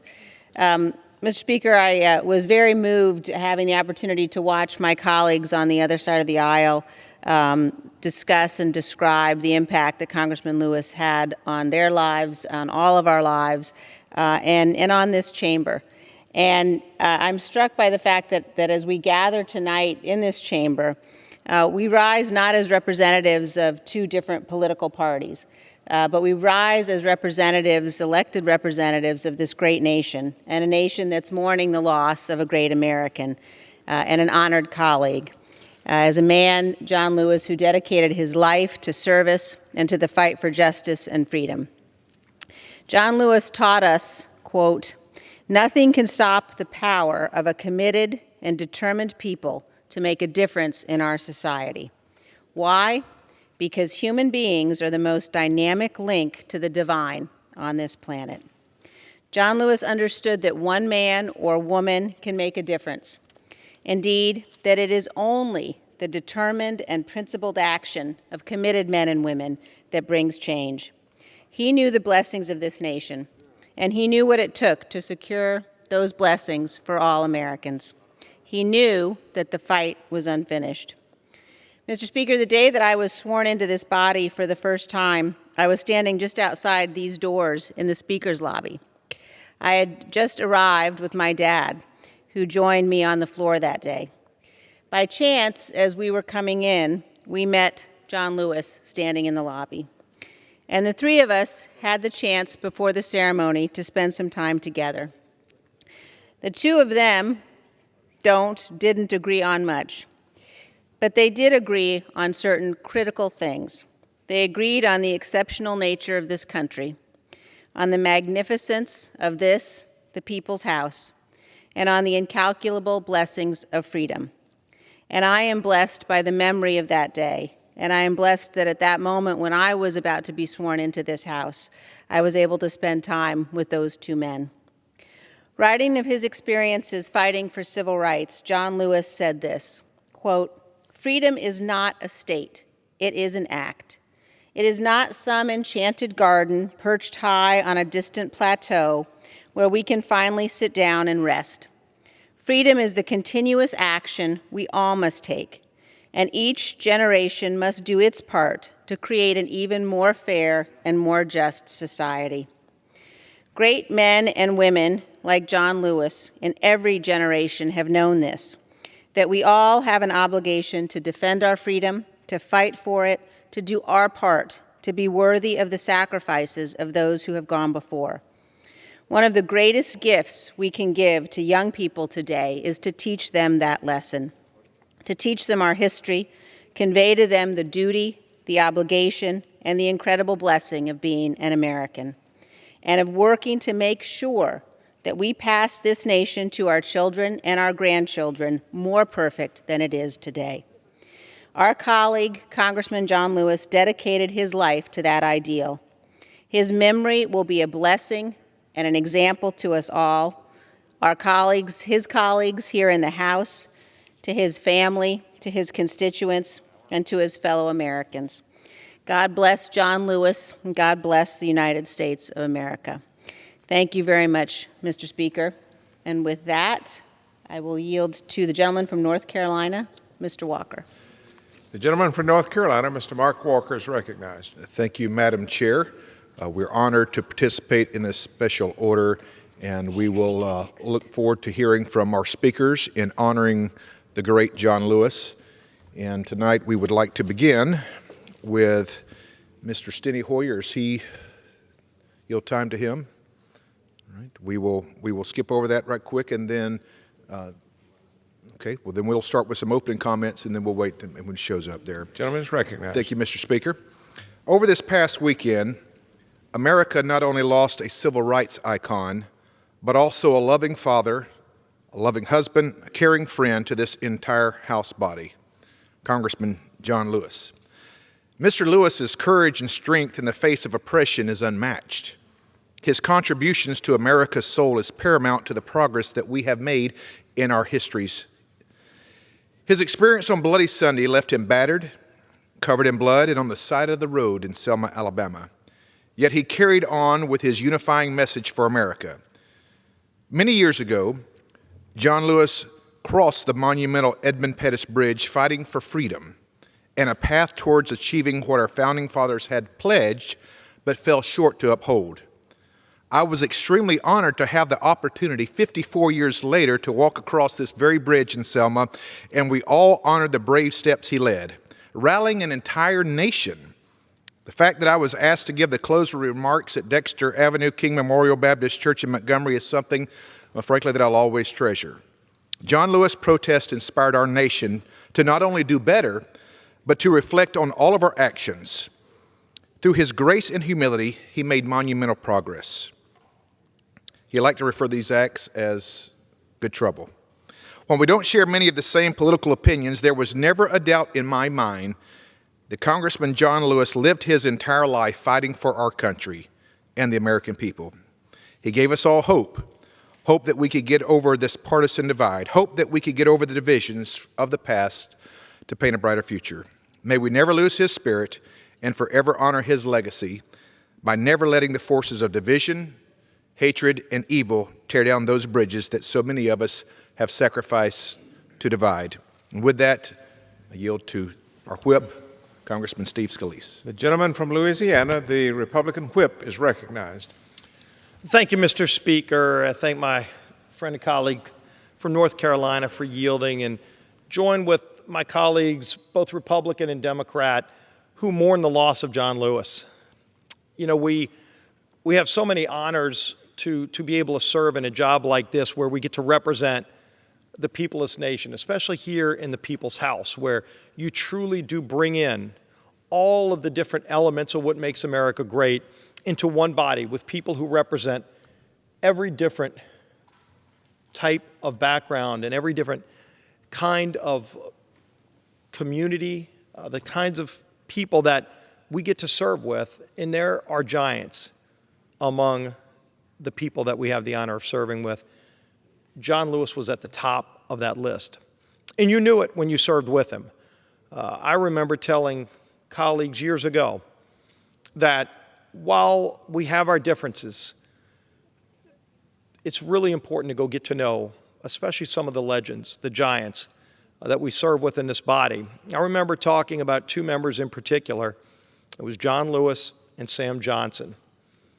One Democrat, one Republican, two people who were just giants. Unfortunately, we've now lost both of them in the last year. Our institution is better because John Lewis was a part of this great body. But it's what John fought for his whole life. When I know my colleague from North Carolina, as well as my colleagues in the Congressional Black Caucus, talked about earlier his mantra of good trouble. What John experienced in his life, there are so many people who have freedoms today they would never have if John hadn't gone through that. I had an honor, like so many of my colleagues, to go with John. He invited members from both parties to go to Selma, to be a part of reliving that history, which was a dark side of our history, Bloody Sunday, but one that John used as a teachable moment to bring people from all parts of this country to walk across that Edmund Pettus Bridge. And I got to walk arm in arm with John. It was one of the great honors I've had as a member of Congress to be able to do that. And the whole time you're walking with him, this could be a moment that John wants to just leave in his past because he was so brutally beaten. But he wanted to share the experiences. And as we were walking, we would round the corner, and he would point to different buildings. He said, that's where we gathered. That's where some of the people who were trying to stop us would be. He helped organize the Student Nonviolent Committee, SNCC, and SNCC. And he started at a young age in the civil rights movement at a time when it was not only difficult, but it was possibly life-threatening, and for many, they did lose their life in that battle. And John lost blood. He shed blood for the cause, but he never took it as a moment to get down. He never took it as a moment to be bitter. He wanted to continue fighting to make America a more perfect union, and he did. And that's what we'll remember about John. We'll remember his warm-hearted spirit. He was one of those very few people in a body like this where when he stood at the podium to speak, no matter what side you were on that issue, you stopped, you sat down, and you listened because you knew you were listening to somebody who was larger than life. John's in a better place right now, but America's a better place because John was here. God bless John Lewis and his family. And I yield back to my friend from North Carolina. Gentleman yields back. Mr. Walker. Thank you, Ben. I'd like to recognize Doris Matsui from California. Gentlelady from California, Ms. Doris Matsui, is recognized. Thank you, Mr. Speaker. I rise today to speak in honor of a beloved colleague and wonderful friend, John Lewis. I first met John when my late husband, Bob Matsui, was a member of Congress. Bob loved John. He loved him for his humanity, his conviction, and the fact that he was a total human being. I had heard so much about John because he was a historic figure, but I saw another side of him too when Bob brought him to Sacramento. And he met many people, and I remember his walking across a university campus with the president of the university when he ran across, Bob and he and John, a bunch of chickens that the students were advocating for to keep on campus. And the president was saying, no, we got to get the chickens out. And the president says, excuse me, Mr. Lewis, but we're going to get rid of those chickens. And John said, no way you're going to get rid of those chickens. I learned to preach by preaching to chickens. And that is the part of John that I really love too, that humorous part, the part you can laugh with. But this gentle giant lived also every single day to overcome injustice, eradicate racism, and give hope to all who walked beside him. And he's a total person. And at this moment in our history when speaking truth to power is so vital, it is more important than ever to follow John's words, to stand up, speak out, and keep your eyes on the prize. John taught us all that America is greater than the sum of its parts. When you weave a rich, colorful tapestry, the weaving itself makes it strong. His impact will be forever felt on our nation's conscience, and we're all better for it. At this difficult time, my prayers are with the Lewis family and all his friends, and he will be sorely missed. I love you, John. Yield back. Gentlelady yields back. Mr. Speaker, I'd like to recognize, only first make sense to John Lewis's colleagues, the delegation from Georgia, starting with our Deputy Whip, Congressman Drew Ferguson. Gentleman from Georgia is recognized. Thank you, Mr. Speaker, Yes. and the gentleman from North Carolina, thank you for allowing me to do this. I rise to honor tonight to honor the life and legacy of John Lewis. John had dedicated his life to equality and justice, and the nation we are so blessed to live in is better because of his work and his sacrifice. John was driven by his deep faith, his servant heart, and his love of his fellow human being. And while John was always right to fight for legal changes to make America better, he ultimately knew that how you treated your fellow human being was a matter of the heart. And John led by example. He led by showing love and grace to all people. He showed love and grace even to those people that disagreed with him or showed him contempt. John was always willing to offer forgiveness to those who had done him wrong, knowing that forgiveness was fundamental to building a relationship built on trust and love. Two of my most vivid memories and treasured experiences here in my time in Congress involved John. One was a dinner at his house. He invited the Georgia delegation over, and he retold the story of his life and experiences in the civil rights movement. What a cherished memory and experience. The second was the night that we honored another Georgia giant here, former House member and former U.S. Senator Johnny Isakson. I remember the night that Johnny Isakson and John Lewis met in the center and embraced in true love, friendship, and respect. It's truly an amazing moment. John was an amazing man, and I believe that the only thing John Lewis ever hated was hate itself. Rest in peace, our dear friend. Mr. Speaker, I'd like to recognize the gentlelady from New York, Nita Loy. Gentlelady from New York, Ms. Nita Loy, is recognized.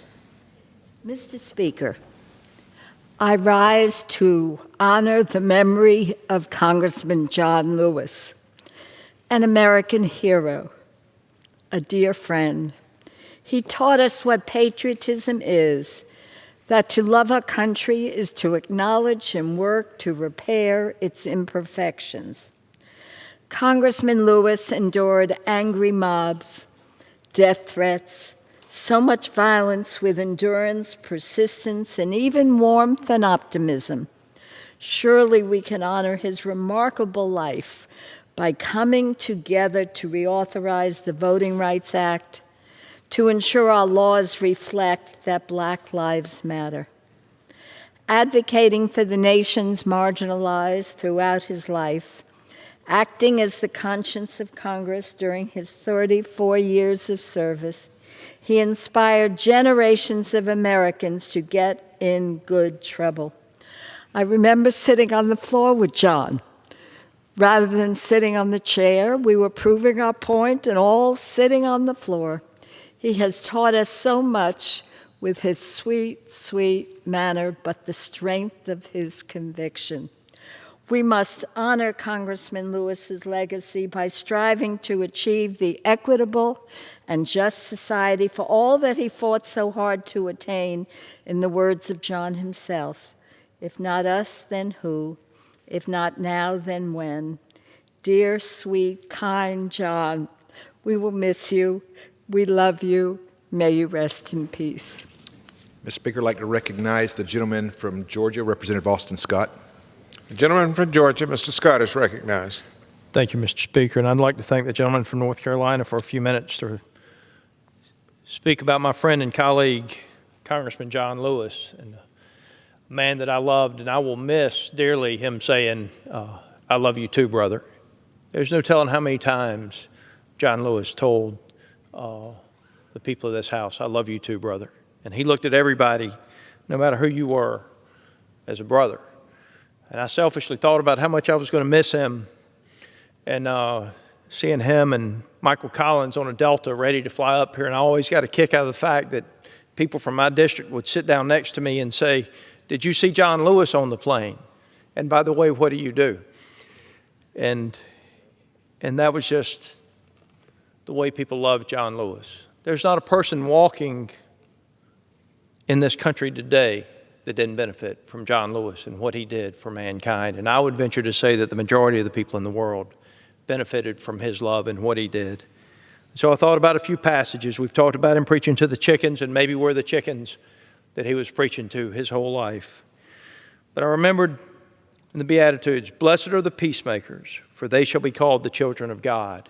If there was ever a peacemaker that I met, it was John Lewis. And if you follow from there, blessed are they which are persecuted for righteousness' sake, for theirs is the kingdom of heaven.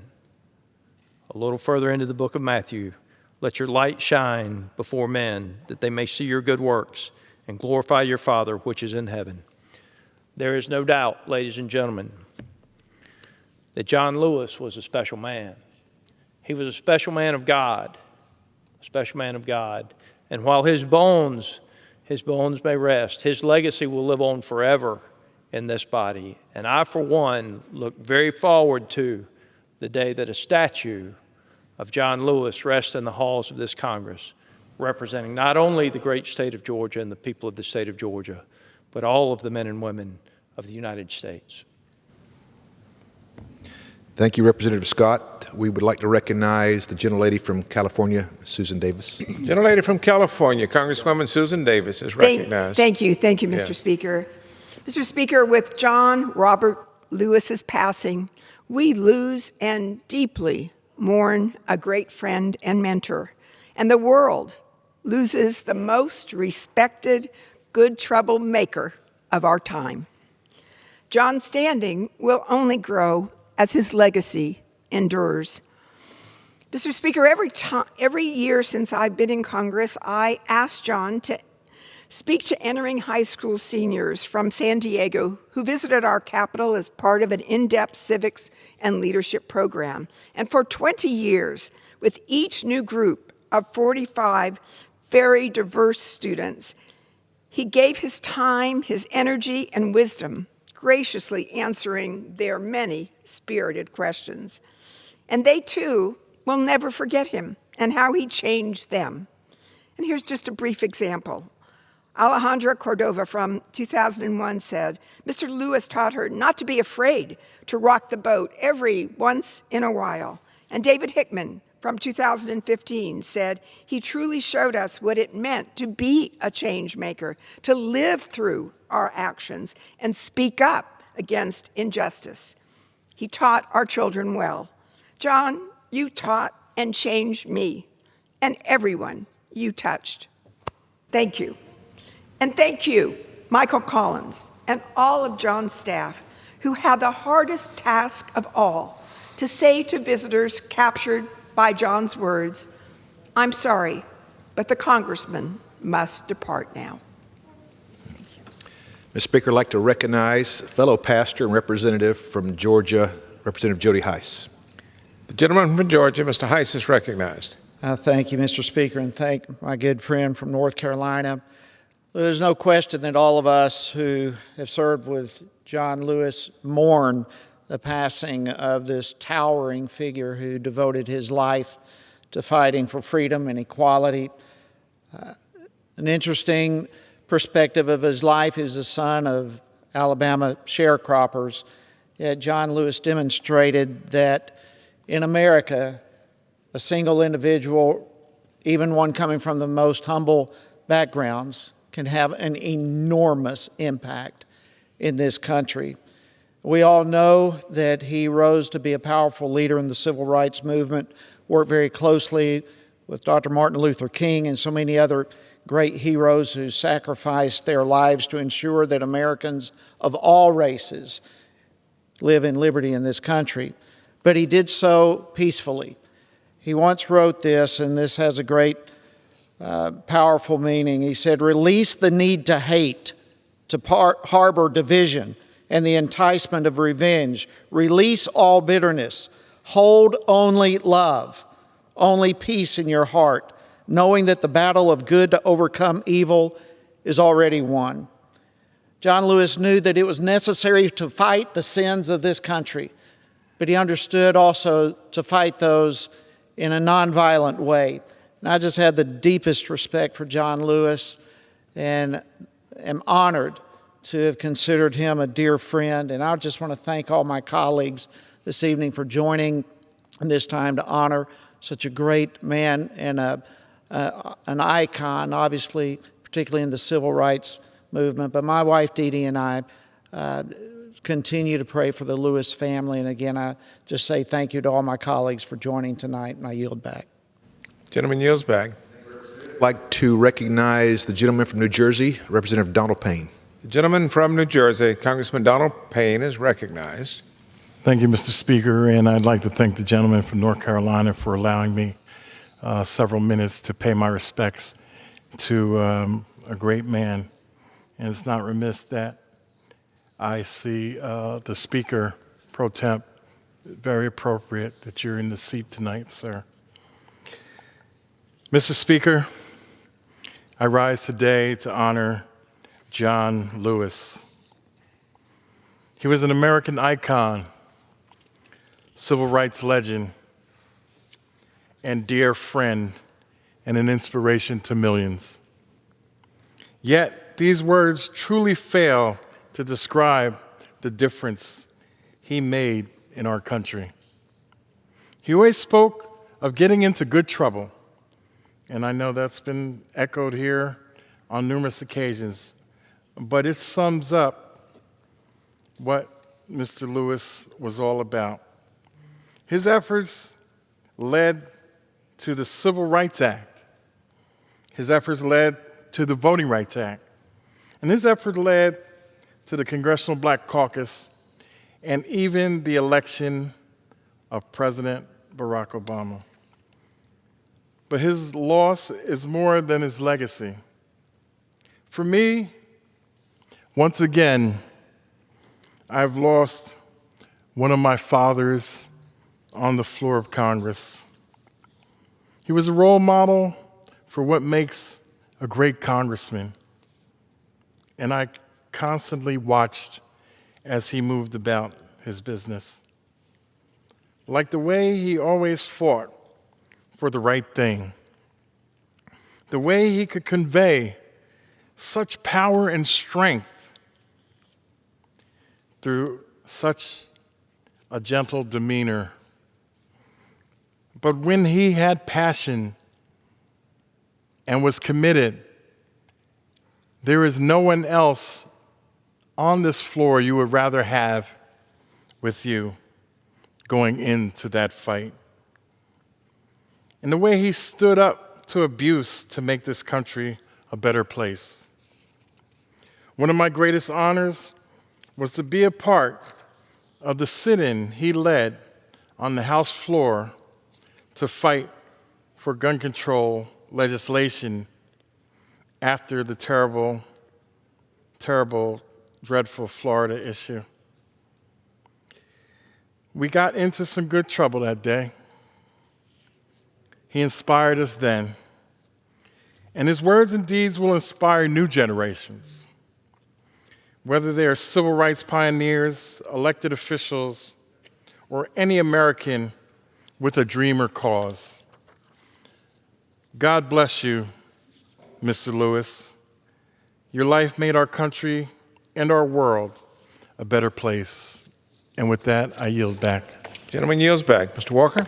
Mr. Speaker, may I get a time remaining?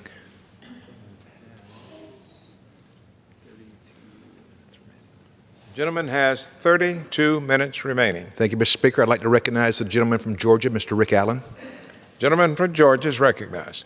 I thank the gentleman from North Carolina for this privilege. Mr. Speaker, many Americans learned about the civil rights movement in the news or read about it in history books.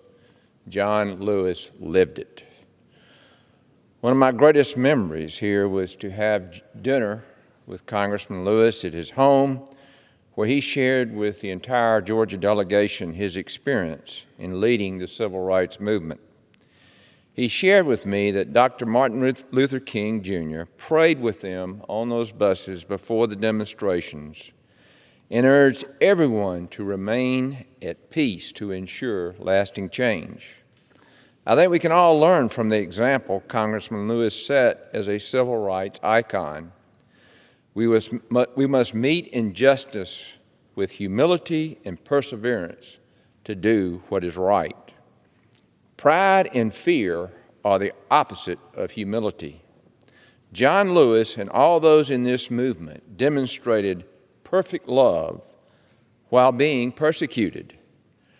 Perfect love casts out all fear and only comes from God in obedience to His word, and was perfectly demonstrated at the cross of Jesus Christ.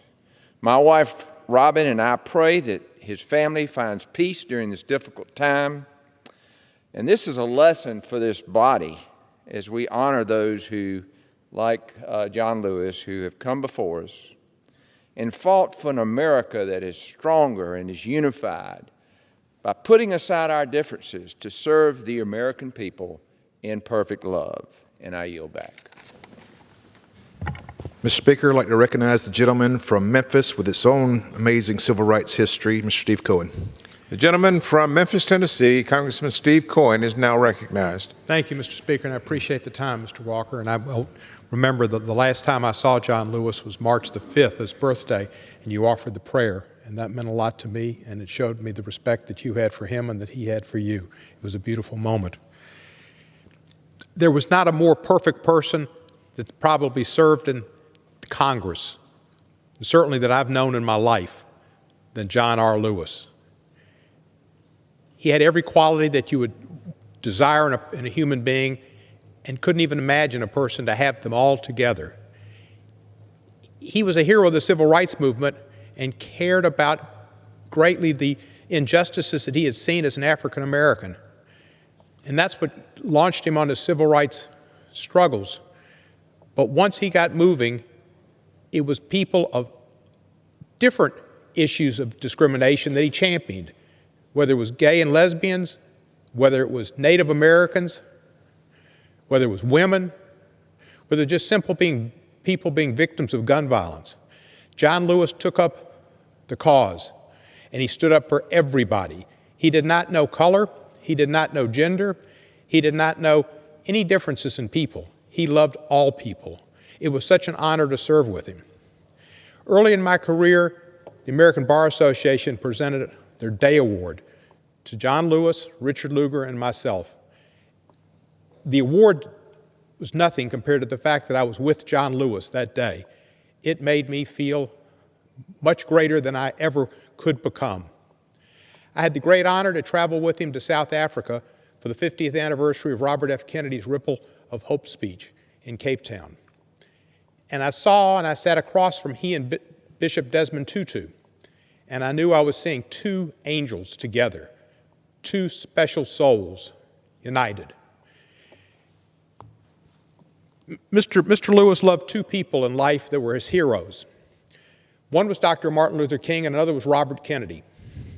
And that purpose of that speech, that trip, was to honor Robert Kennedy in that 50th anniversary of that speech. In that speech, Robert Kennedy said, "It is from numberless diverse acts of courage and belief that human history is shaped each time a man stands up for an ideal or acts to improve the lot of others or strikes out against injustice. He sends forth a tiny ripple of hope, and crossing each other from a million different centers of energy and daring, those ripples build a current that can sweep down the mightiest walls of oppression and resistance." Robert Kennedy might as well have been speaking about John Lewis that day in 1964, because that's what John Lewis did, and he was more than a ripple of hope. He was a tsunami of hope. He was in every good cause there was, and he sacrificed himself physically in South Carolina, in Alabama, in Mississippi for civil rights, and he sacrificed himself even when he was a member of Congress for different causes, getting arrested. And when he was on death's doorstep, he got himself to Washington, D.C. to appear at Black Lives Matter Plaza and give hope and encouragement and support to the young people that were striving for the causes that he had strived for his whole life. I value every single moment I spent with Congressman Lewis. It was an honor to know him. I miss him. And just the other day, I looked up at the scoreboard, and when I didn't know quite how to vote on some issues, I would look to John Lewis and see how he voted, and he wasn't there. He was my hero. Thank you for yielding me some time, and I yield back the balance thereof. Gentleman yields back. Thank Walker? you, Mr. Cohen. We'd like to recognize another one of Mr. Lewis's colleagues, Mr. Buddy Carter. The gentleman from Georgia, Mr. Buddy Carter, is recognized. I thank the gentleman for yielding. Mr. Speaker, in our lives, there are people and places we remember. I will always remember John Lewis. There are some people that you feel especially honored to have met. You feel like you're one of the lucky ones who had the opportunity to hear their stories, to learn their convictions, and to feel their triumphs. I believe just about anyone who had the opportunity to meet John Lewis would agree that he is one of those people.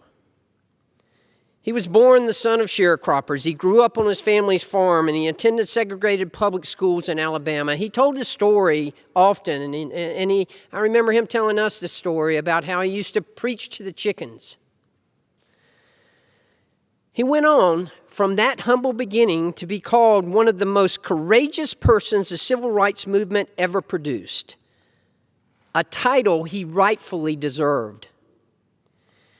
John Lewis dedicated his entire life to securing equality and justice for all people while remaining a devoted advocate for nonviolence. It must have been an incredible blessing for him to see how his fight changed our nation and the entire world with his own eyes. For me, it was a blessing to know him. His office was over in the Cannon Building for many years, and my office was at the Cannon Building. And oftentimes, as we were walking over here, I'd get to walk with him. I hung on every moment, on every word, just to have the opportunity to spend time with someone like John Lewis. I'll always be grateful for those walks. Many of my colleagues in the Georgia delegation have mentioned the time that he invited us to dinner at his home here in Washington. What great stories he told that night. Truly one of the greatest experiences I have had while I've been up here in Washington, D.C. John Lewis was a giant among men. He will be deeply missed, but his legacy will live on forever.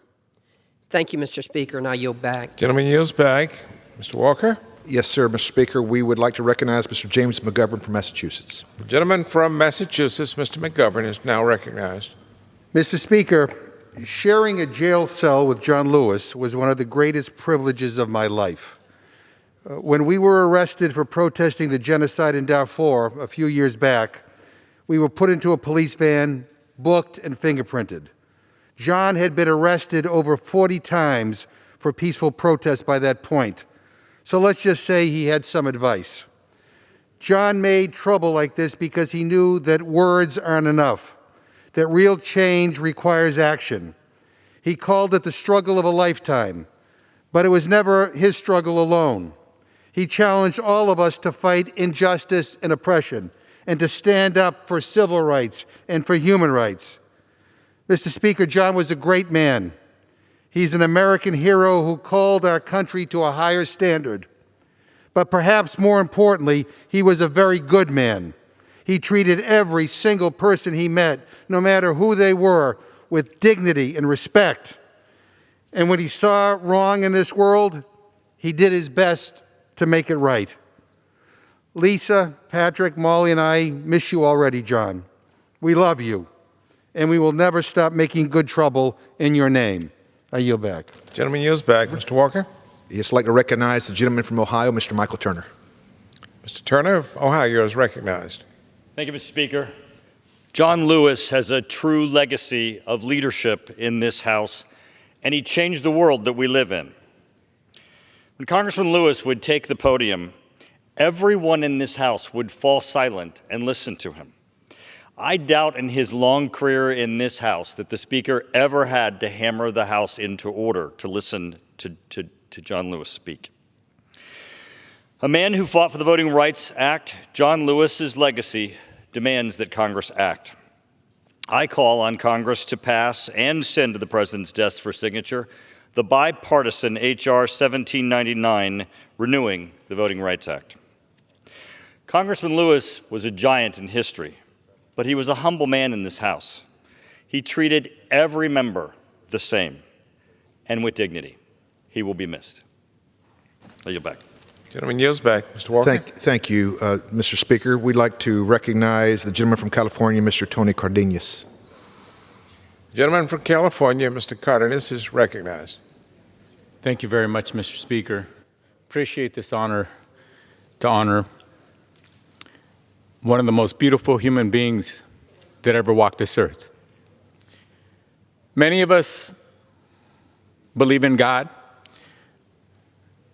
Many of us try to be the best that we can be, but few of us are capable and able to live a life of true love, of tremendous dignity, and respect for every single person who comes our way. I wish I could learn how to turn my cheek the way John Lewis proved he could and did.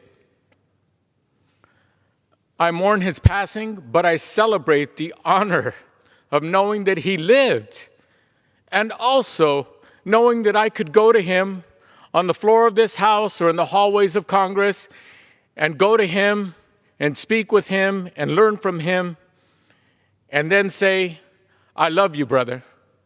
And then to have him tell me, and I selfishly relish the opportunity to hear him say, I love you too, brother, as I gave him a hug and he hugged me back. I'm unfortunate that I grew up in a very strict household where my mother and father only said, I love you to the big boys and girls and adults very few times. Once we got off their knee, it just didn't happen very often.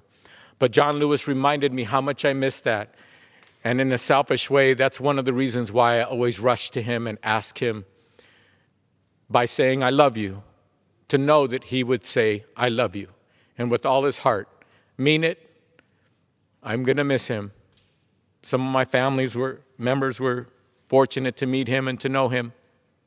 And I feel blessed to know that he was my friend as well. May he rest in peace. Mr. Walker. Thank you, Mr. Speaker. I would like to remind, if we can keep this, the remarks about 1 minute, we'll get as many as we can in tonight. With that, I'd like to recognize the lady from Indiana, Representative Susan Brooks. The gentlelady, Ms. Brooks, is recognized. Mr. Speaker, I rise today to honor and remember my friend, the civil rights pioneer, Congressman John Lewis, a true giant among us. He walked the talk. And we watched him walk the talk in these halls of Congress for many years. From his years as a student at Fisk University to his last days as one of the most influential members of Congress, he didn't let bad actors. He didn't let people who were trying to do him harm or even cancer slow him down from his fight for equality till the very end. He led many members of Congress on that march in Selma, civil rights pilgrimage that I and my husband were honored to join him a couple of years ago, where we went to Memphis and Montgomery, Birmingham, Selma. He walked the talk and walked with us and shared with us the memories of that painful journey for him and all of those students and all of the people that he led across that bridge. And he took our hands and we all walked together. He then later that year came to Indianapolis, where he was the keynote speaker because our community celebrated the Kennedy King Memorial Initiative becoming a National Historic Site. Indianapolis was the site where Senator Robert Kennedy informed our city that Dr. Martin Luther King had been killed 50 years on that night, 50 years ago. It was in Indianapolis in 1968 that I learned that John Lewis learned about Dr. King, his friend, his mentor, his hero. He learned of his death. He had not been to this park in Indianapolis for 50 years. And yet he came there as the keynote speaker, and he brought together our community, Democrats, Republicans, Hispanics, African Americans, white. Everyone stood together to hear his words and to honor him and to pay tribute to his legacy, to the legacy of Dr. King, and to the legacy of Senator Robert Kennedy. John was our friend. He walked the talk. He's walking in heaven now. He's showing us all how to walk the talk. And now it's up to us to not let him down. I yield back. Gentlelady yields back. Mr. Walker. Thank you, Mr. Speaker. I'd like to recognize the gentlewoman from Michigan, Ms. Haley Stevens. Congressman John Lewis, the embodiment of human prosperity as measured by love. Not only was he the richest man I have ever known, he was absolutely the most generous. John Lewis gave out love, and boy, did love come back. He was always showering people in love. When I saw him in Kentucky, long before I knew I would ever join this chamber, at the encouragement of a friend from Georgia, he was talking about Comic-Con and his new book with pictures, March, had just come out. We have so much work to do. John Lewis, we will heed your words. We will not despair. We will look up. We will keep moving and marching forward, and we will pass that Voting Rights Act, and we will remain dedicated to your pursuits. Thank you, and I yield back. Gentlelady yields back. Mr. Walker. Mr. Speaker, I'd like to recognize Representative Angie Craig from Minnesota. Congresswoman Craig from Minnesota is now recognized.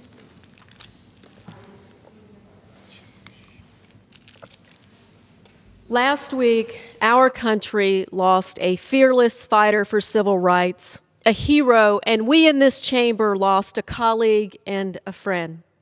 Representative John R. Lewis's sense of fairness, of right and wrong, was always ahead of his time. That sense of fairness extended to the civil rights issues, all civil rights issues. His willingness to support opening up the 1964 Civil Rights Act to add protections for the LGBTQ community was critical and personally incredibly meaningful to me. My colleague and I, over my term in Congress, found that we had something very important in common. We both were adoptive parents. His bill, the Every Child Deserves a Family Act, is another example of his commitment to fairness, eliminating discrimination against the LGBT community in foster and adoption. He took time to listen to my story of my fight to keep my son Josh in a years-long court battle. He understood that all that should matter is that children have safe, loving homes. He understood that right is always right. My heart tonight is with his family, and my commitment is to continue his work, to restore and protect the Voting Rights Act, to address systemic racism, and to do what is kind and good and just. Rest in power, Mr. Lewis. We promise to work today, next week, next month, next year, just as you did for our lifetimes. With that, I yield back. Gentlelady yields back. Mr. Walker. Mr. Speaker, it's my privilege to introduce the Majority Leader, and as he's coming, I want to express to him my thanks for allowing me to have the honor to pray for Representative John Lewis at his birthday party this past March. It's a privilege and a memory that I will cherish. And with that, I'd like to represent the gentleman from Maryland, Mr. Steny Hoyer. I recognize the Majority Leader, the distinguished gentleman from the state of Maryland, Congressman Steny Hoyer. I thank the gentleman for his remarks.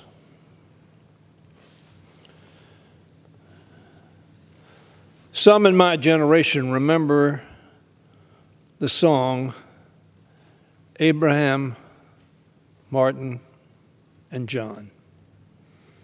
And then, of course, there was Bobby. All four taken from us far too early in their lives. God blessed each of us, this institution, and this country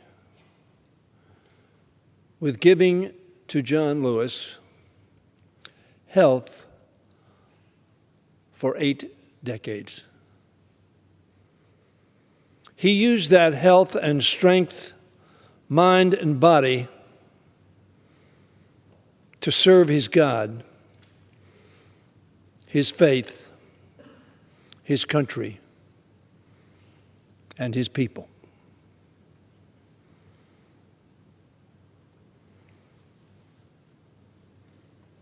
I could say that John Lewis was my friend.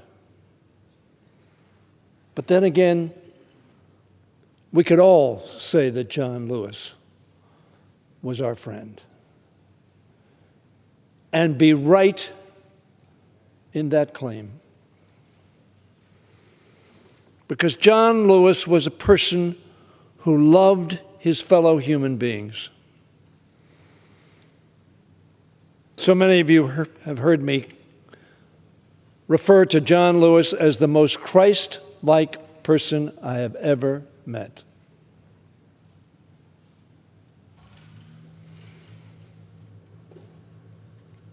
He was human.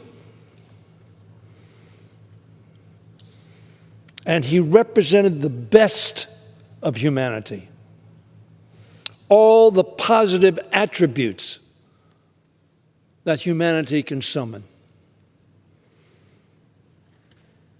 And that is why you hear from both sides of the aisle, from all ideologies, from people of different colors and different races and different genders and different nationalities and perhaps even different languages. Certainly different languages. For he was just not an American, though proud he was of that appellation. He was a citizen of humanity. Somebody said a little earlier today, we hear about Gandhi. We talk about Christian values, but no one we know has lived and breathed, it was Jim Clyburn that said it, who was those attributes. Not that he believed in them or talked about, he embodied the best attributes. They're in us all. We have a short time because time is limited and so many want to speak because they were touched by John Lewis. They were inspired by John Lewis. They were motivated and uplifted by John Lewis. Mr. Speaker, how lucky we are to be able to say John Lewis was our friend. I knew John Lewis. John Lewis made a personal difference in my life and the life of millions of other people who may not even know the name of John Lewis. But he enriched their lives. He made them freer. He made their country better. Mr. Speaker, if I had another hour or another day or another week, I would not run out of good things to say about John Lewis. But his life and his contributions need no elevation from me or any others. For his life is a book of goodness, of courage, of commitment, of vision, and great accomplishment. We sing the song, God Bless America. And God blessed America and the world with John Robert Lewis. Thank you, Lord. Thank you, Mr. Leader. And may we make a commitment to make sure this next generation does know the name John Lewis. Mr. Speaker, may I get a time check for how much time we have remaining?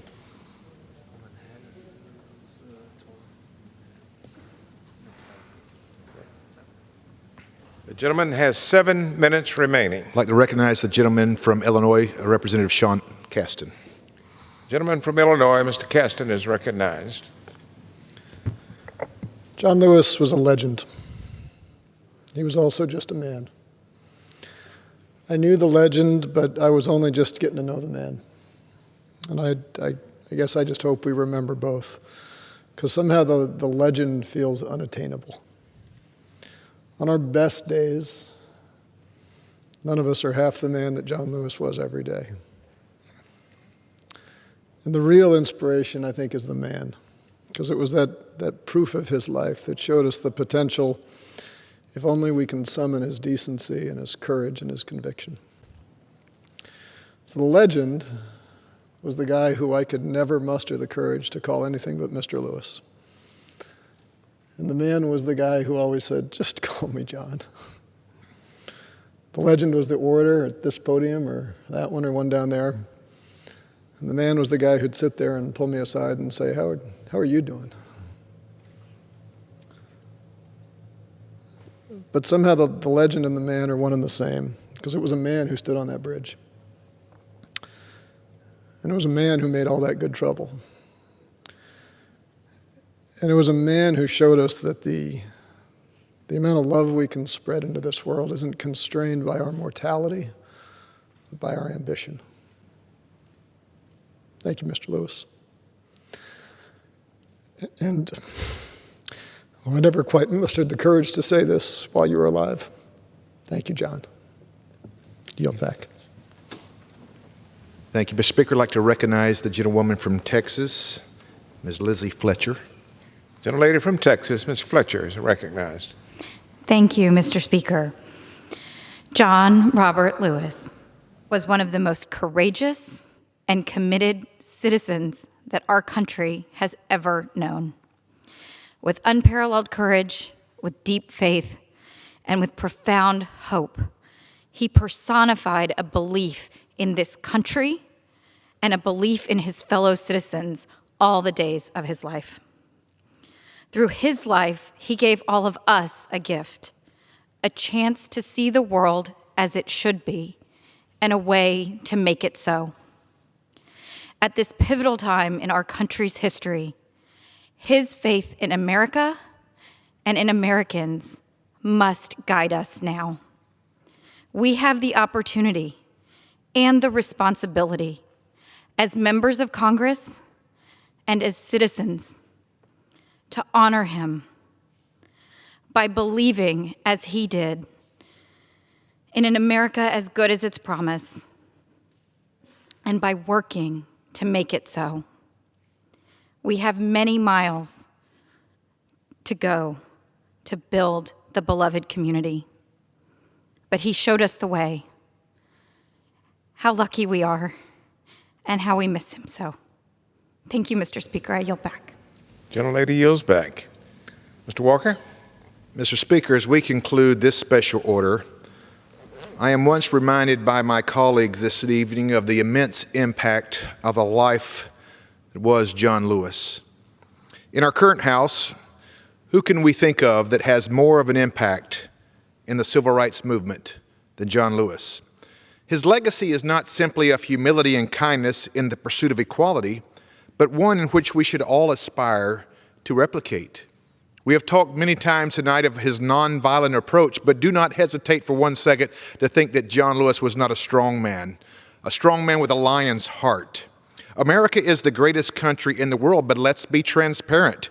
It took us a few years to really act out that all men were created equal. John Lewis dedicated his life to making sure this country lived up to the ideals of our founding fathers in making this nation a better place for everyone. John was a man of faith. He grew up as a young preacher and later became an ordained Baptist minister, and I can relate to that. It was under this background that he began this fight for equality. Had the church joined him, I am convinced there would be less division today. As a member of the Freedom Riders, John and his fellow riders were subject to mob beatings and arrested for their efforts. Despite this opposition, he remained steadfast in his conviction and continued onward with his courageous message as he pressured our federal government to do the right thing. 25 years later, John Lewis ascended to a seat in the U.S. Congress and continued to make good trouble, as he would deem it. During this distinguished time as a member of the United States House of Representatives, John left no stone unturned in his fight for the American people. As you can see this evening, Congress has felt this impact resoundingly. It has been made clear John Lewis's kindness and humility in the many faces of oppression and adversity has lifted up Congress and America for decades. To say he will be sorely missed is a vast understatement. Let us continue to tell the story of John Lewis for generations to come, remember his guidance, and let his presence live on in our hearts. In other words, let's keep on walking and keep on talking. And with that, I yield back, Mr. Speaker. Gentleman yields back. Under the Speaker's announced policy of January 3rd, 2019, the Chair now recognizes the gentleman from New York, Mr. Jeffries, for 30 minutes. Mr. Speaker, I ask unanimous consent that all members may have 5 legislative days in which to revise and extend their remarks on the topic of tonight's special order hour. Without objection. Speaker, I rise today as we honor the life and legacy of the Honorable John Robert Lewis. I'm thankful for my colleagues on the other side of the aisle, Republican Conference Chair Liz Cheney and Republican Conference Vice Chair Mark Walker for their dual participation here on the House floor today, which is a recognition that, yes, John Lewis was a Democratic hero, he was a progressive hero, he was a civil rights hero, but above all else, John Robert Lewis was an American hero. And so we're here today on the House floor, not as Democrats or Republicans, not as progressives or conservatives, not as the left or the right, but as Americans, because of what John Lewis meant to all of us, to our communities, to the country, to the Constitution, to the principle of liberty and justice for all, equal protection under the law, to the principle of the righteous cause of nonviolence as a pathway to the beloved community, as he would share with all of us. John Robert Lewis was the connective tissue between the civil rights movement and the Black Lives Matter movement. John Robert Lewis was the connective tissue between the dream of Dr. Martin Luther King Jr. and the presidency of Barack Obama. And John Robert Lewis was the connective tissue between the tragedy on the Edmund Pettus Bridge and the tragedy that occurred in Minneapolis, Minnesota. John Robert Lewis's life's journey is the American journey, and he's guided the way as we've traveled and marched toward a more perfect union, and through the sheer will of his morality has helped to bend the arc toward justice. And so we're all thankful for his life and his legacy, honored by the privilege to have been able to call him colleague. And we learned from John Lewis how to be a good American, a good patriot, a good neighbor, a good leader, a good human, a good activist, and how to get into good trouble. And so we're thankful for this opportunity just to humbly communicate what John Lewis meant to all of us. It's now my honor to yield to the distinguished gentle lady from the great state of Florida, Representative Wasserman Schultz.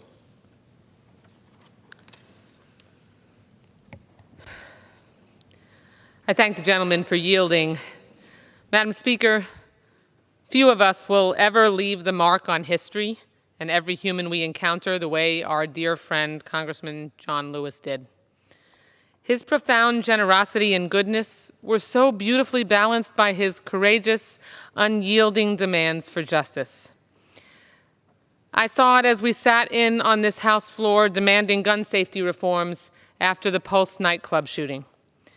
I saw it as young and old met him, sensed his moral bearing, and he patiently made each one the world's most important person in that moment. We saw it plain as day as he bravely crossed the Edmund Pettus Bridge to confront America's racist sins, knowing that batons and beatings blocked the pathway to justice. I saw it when he traveled to my district, and the outpouring of joy and reverence overflowed for this truly good man. And I saw it when he took the time, 5 seconds of his time, in that room off the House floor, when he recorded a campaign video to help my then high school-age daughter win her student government campaign, which she did. That is a memory that she will treasure and does treasure throughout her life. His lifetime of good trouble is a model for us all, especially now as we must carry on his work of racial justice. The more perfect union John Lewis lived in and risked his life for is what our founders expressed, but did not necessarily exemplify, and one that future leaders must aspire to. And his courage and generosity are strengths we must all draw upon now. Rest in power, my friend. I yield back. I'm honored to yield to the distinguished Chair of the Veterans Affairs Committee, the gentleman from California, Mark Takano. I thank the gentleman for yielding. Madam Speaker, I rise today with a heavy heart to honor the passing of a dear friend, a colleague, a personal hero of mine, Congressman John Lewis. Mr. Lewis often spoke of building a beloved community, one that required us to get into good trouble to achieve. His vision for America and her world was one of justice, equality, and compassion for one another. During dark times, his strength and his optimism lit the way to a path forward that brought us closer to justice.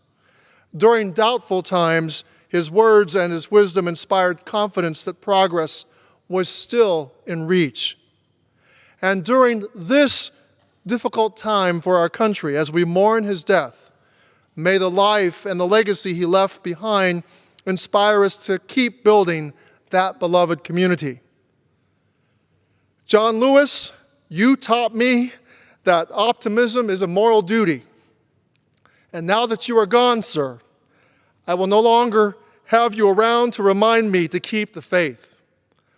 I will have to do that all by myself. Thank you, and I yield back, Madam Speaker. I now yield to the distinguished gentlelady from the great state of Illinois, Sherry Bustos. Thank you, Mr. Jeffries, and thank you, Madam Speaker. I rise today to mourn and also to celebrate a historic life. A man I was honored to know, privileged to serve with, and to call my friend. Congressman John Lewis has been called home to God. I met Mr. Lewis right after I was elected to Congress, but over the years I had the pleasure of getting to know him. A civil rights icon, a true American hero. Too rarely are the most powerful, also the most humble, the most caring, and the most kind. But Mr. Lewis had that rare combination and more. He was the best among us. In one moment, he would fearlessly stand in harm's way to stand up for what is right. And in the next, he wouldn't hesitate to take a minute to share his insights, his lessons, his personal stories with those lucky enough to cross his path or to walk into his office. In 2015, so many of our colleagues and I joined him for the 50th anniversary walk across the Edmund Pettus Bridge in Selma, Alabama, to honor the moment that young John Lewis forever changed our nation. As we all gathered to follow in his historic footsteps, the magic and the power of John Lewis's actions on that fateful day in 1965 could be felt by all of us. Our country is better, our Congress is better, and I am better for having known him. I will miss you, Mr. Lewis, but I will forever celebrate and honor the impact you made on our nation and on me. I yield back. I now yield to the distinguished gentleman from the great state of New York, Tom Reed. Madam Speaker, I rise today to join with my colleagues on the other side of the aisle to express my condolences and express the spirit that John Lewis represented to all of us. John Lewis was a humble man. I knew John serving on the Ways and Means Committee with him, having traveled with my colleague, Ms. Bustos, from Illinois down to Selma, Alabama on that 50th anniversary day. And I would tell you one of the moments that inspired me the most in my tenure here in Congress was not just that day when we walked across the Edmund Pettus Bridge arm in arm in celebration of his victory over hatred, but it was the following day. When we sat at the doors of the Montgomery, Alabama state capitol, and I saw the daughter of Governor Wallace express to John an apology for the sins of yesterday. And John, in typical John Lewis fashion, stood up and embraced her when she said, "I'm sorry." John Lewis epitomizes the best of the human race. John Lewis was an inspiration to all of us. My predecessor and my mentor, Amo Houghton, who served in my seat for 18 years, expressed to me early on in my tenure, get to know John Lewis. Get to know and listen to his story. And I will tell you that is some of the best advice that I received from his friend, Amo Houghton. And so I come here tonight to express my grief, but most importantly, my hope that the spirit of John Lewis does not die with us tonight. The spirit of John Lewis, who is now resting with the glory of God, will shine down upon us and improve this institution, improve each of our souls, and inspire us the way that he did as that proud, quiet, humble giant of a human being. That inspired me and will continue to inspire me to search for our better angels each and every day.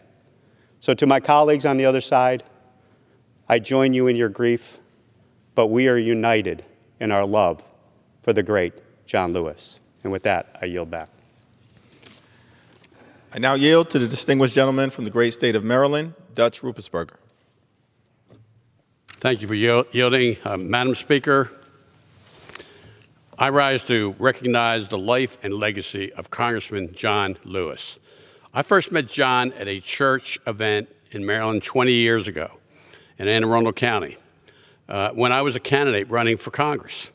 And John was there to support me, but also there to speak to a Junior Day event.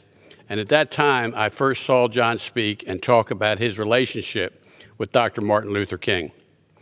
He recounted many brutal beatings and arrests that he endured during the height of the civil rights movement. From that point on, I considered John a mentor. I'm fortunate to have served with many inspiring people, but John stands out as one of the finest leaders I've ever known. John encouraged us to get into good trouble, to make a difference. Though not typically my style, I was proud to participate in a sit-in on the House floor led by John to protect gun violence, protest gun violence in 2016. He told me that by sitting down, we were standing up for thousands of Americans who have lost their lives in mass shootings after mass shootings. And so I sat. The best way to honor John's life and legacy is by continuing the fight against gun violence, against police brutality, against voter disenfranchisement, against systemic racism. We will carry the torch for you, John, and I reserve the balance of my time. I now yield to the distinguished gentlelady from the Commonwealth of Pennsylvania, Susan Wild.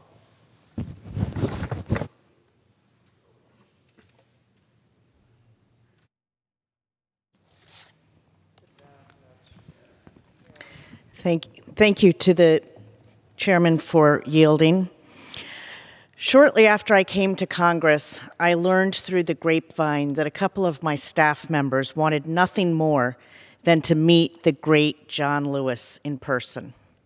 So with some trepidation and very cognizant of the demands on his time, I approached him as a freshman member on the House floor to inquire whether I could make an appointment with his staff.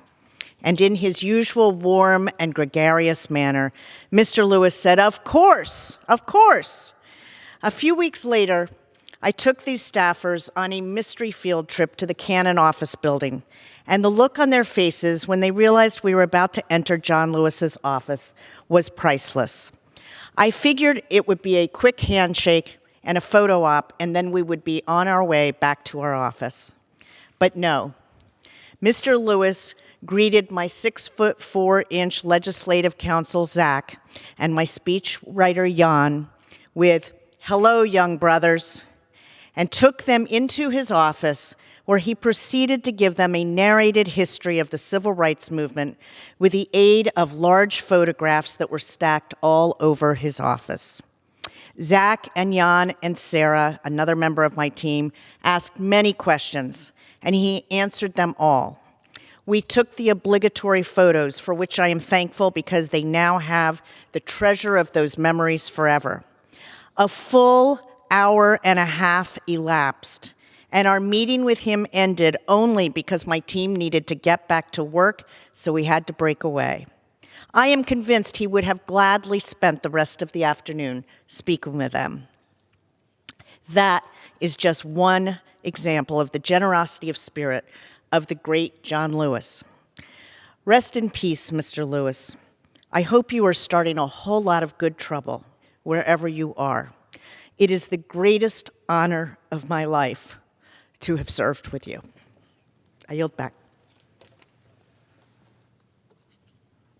Madam Speaker, I inquire as to how much time is remaining.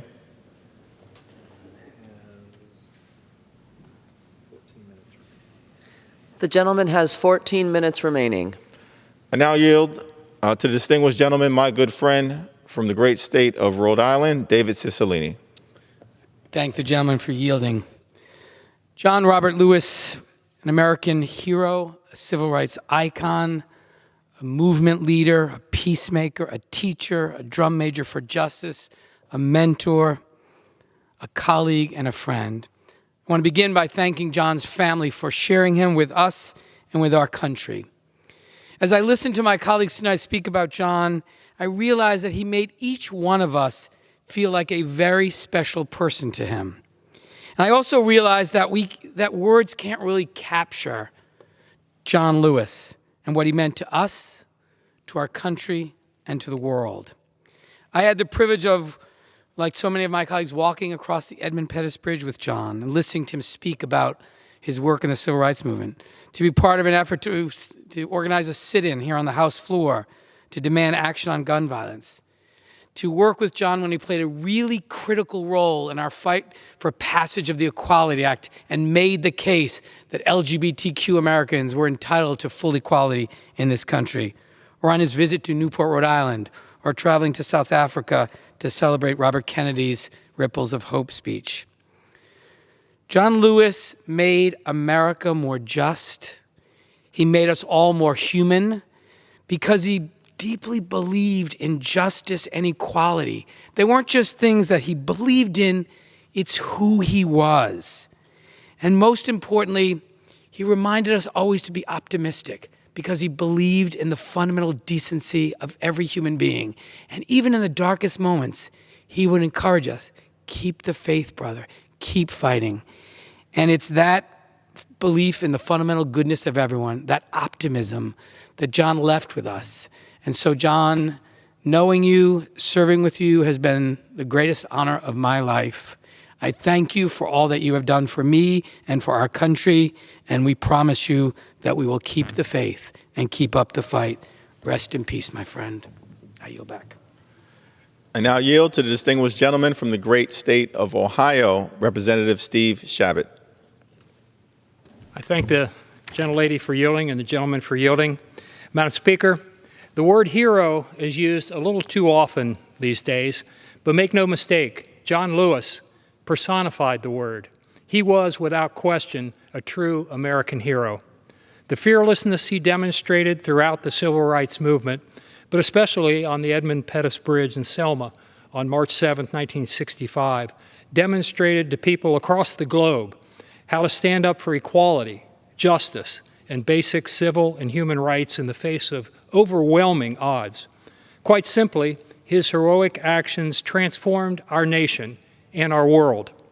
Early on in my time in Congress, I had the pleasure of meeting Congressman Lewis for the first time. When he found out I was from Cincinnati, he immediately asked me a question that I'd hear from him many times in the coming years. How was his friend and fellow civil rights leader, Reverend Fred Shuttlesworth, doing? The two men had worked together throughout the 1960s, along with Dr. Martin Luther King, organizing marches, sit-ins, and freedom rides. Like John Lewis, Reverend Shuttlesworth remained committed to civil rights throughout his life and worked diligently to improve conditions in Cincinnati. Not surprisingly, when I would see Reverend Shuttlesworth back home, he'd ask how John Lewis was doing up here. As a result, I was kind of a messenger between these two larger-than-life civil rights icons, and they'll always be inextricably linked in my memory. Madam Speaker, the world needs more heroes like John Lewis and the Reverend Fred Shuttlesworth. Now, more than ever, their dedication to overcoming inequality and changing hearts and minds through nonviolent protest points the way forward as we continue to strive to come together and achieve a more perfect union. And I yield back. I now yield to the distinguished gentlelady from the Commonwealth of Virginia, Representative Abigail Spanberger. Thank you, Mr. Chairman. Thank you, Madam Speaker. I rise tonight to remember Congressman John Lewis. And for me, the best way to honor the memory of this beautiful man, this kind soul, our colleague, our friend, and for so many of us, our teacher, is to share his best lessons. And in his 2017 book, Congressman John Robert Lewis said the following: "Freedom is not a state, it is an act. It is not some enchanted garden perched high on a distant plateau where we can finally sit down and rest. Freedom is a continuous action we must all take, and each generation must do its part to create an even more fair, more just society." These are words to drive our work and our lives. And he spoke them to the world. But to us, on June 4th, on a call with so many of our colleagues, he told us, "Be brave, don't get weary, let's continue to work." And I wrote those words down because, like everything John Lewis said, they struck me as powerful and important and worth remembering. And in his memory and in his honor, we should all do just that. Continue to work. Thank you, and I yield back. Thank the distinguished gentlelady from Virginia. I now yield to the distinguished gentlelady from the great state of Florida, Debbie Mukasar Powell.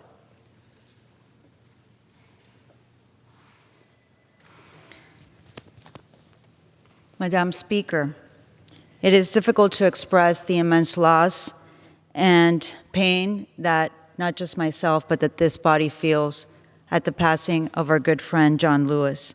It has been one of my greatest honors and privileges to be able to serve alongside with him in my short time here in this body and to get to know him.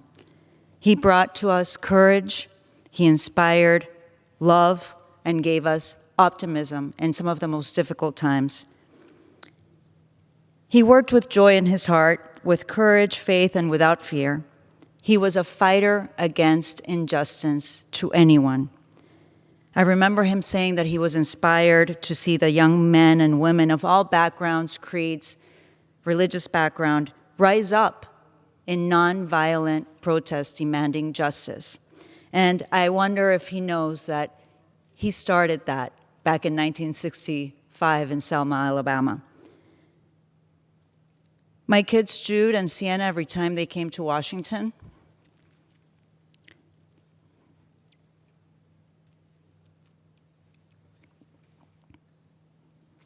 they always sought out John Lewis because they looked up to him, just like all of us did. And it's silly that I'm crying, Madam Speaker. I just met him a year ago. I think it's because during some of the most difficult moments in our country, we can't afford to lose someone like him. But I'm so inspired today to hear my colleagues stand together in unity. And I know, and I'm filled with optimism, that we will be able to exemplify his work, continue his work, and carry his dream of a better America forward. I yield back. I now yield to the distinguished gentleman from the great state of Washington, Representative Derek Kilmer. Thank you. I thank my good friend for yielding. Madam Speaker, when you meet your hero and they turn out even more amazing than you expected, it's really cool. That was my experience getting to work with John Lewis. In fact, sometimes when he spoke in Caucus, I'd find myself texting a colleague saying, "You work with John Lewis." The last time many of us heard his voice was early this summer on a Caucus conference call. And he spoke up and he said that he was sad because he was reminded that we weren't as far on the path to justice as any of us want our country to be. But then he said he was hopeful because people, and particularly young people, were speaking up and standing up and working for change. In 2019, I brought one young person, my daughter Sophie, to Selma, Alabama. We crossed the Edmund Pettus Bridge with him. We listened to his stories, and he was so kind to her and so patient with her questions. And at the end of the trip, Sophie approached him at the airport, and she thanked him, and she said, I have one more question. He said, go ahead. And she said, were you ever scared? And he said to her, you know, I was scared. And he said, but I knew I was doing the right thing. And I knew there were others who were depending on me standing up for them too. He stood up for so many for so long. One of the honors of my life was getting to serve with this extraordinary man. Even watching him preside over the House as we passed a new Voting Rights Act. His legacy of peace and love, of fighting for justice, of fighting for voting rights, and of causing good trouble will live on. Rest in peace and rest in power, Mr. Lewis. I yield back. I now yield to the distinguished gentleman from the great state of Rhode Island, Representative Jim Langevin. Thank the gentleman for yielding. Madam Speaker, from the moment I arrived in Congress, the aura of John Lewis loomed large. He will rightfully be remembered as the giant of the civil rights movement and the conscience of the Congress. To me, though, he will also be remembered as a man that I felt privileged and honored and humbled to call colleague and friend. He will always be remembered as the kind, humble, approachable gentleman from Georgia, a tireless fighter who rallied our caucus at pivotal moments to make positive change, to stand for what is right, to give a voice to the powerless, to protect the rights of the disenfranchised. Of course, he was well known for making noise and getting into good trouble, necessary trouble. And it was one of the great privileges of my life to join John Lewis in making some good and necessary trouble when he organized a peaceful sit-in on the House floor to demand action on gun violence.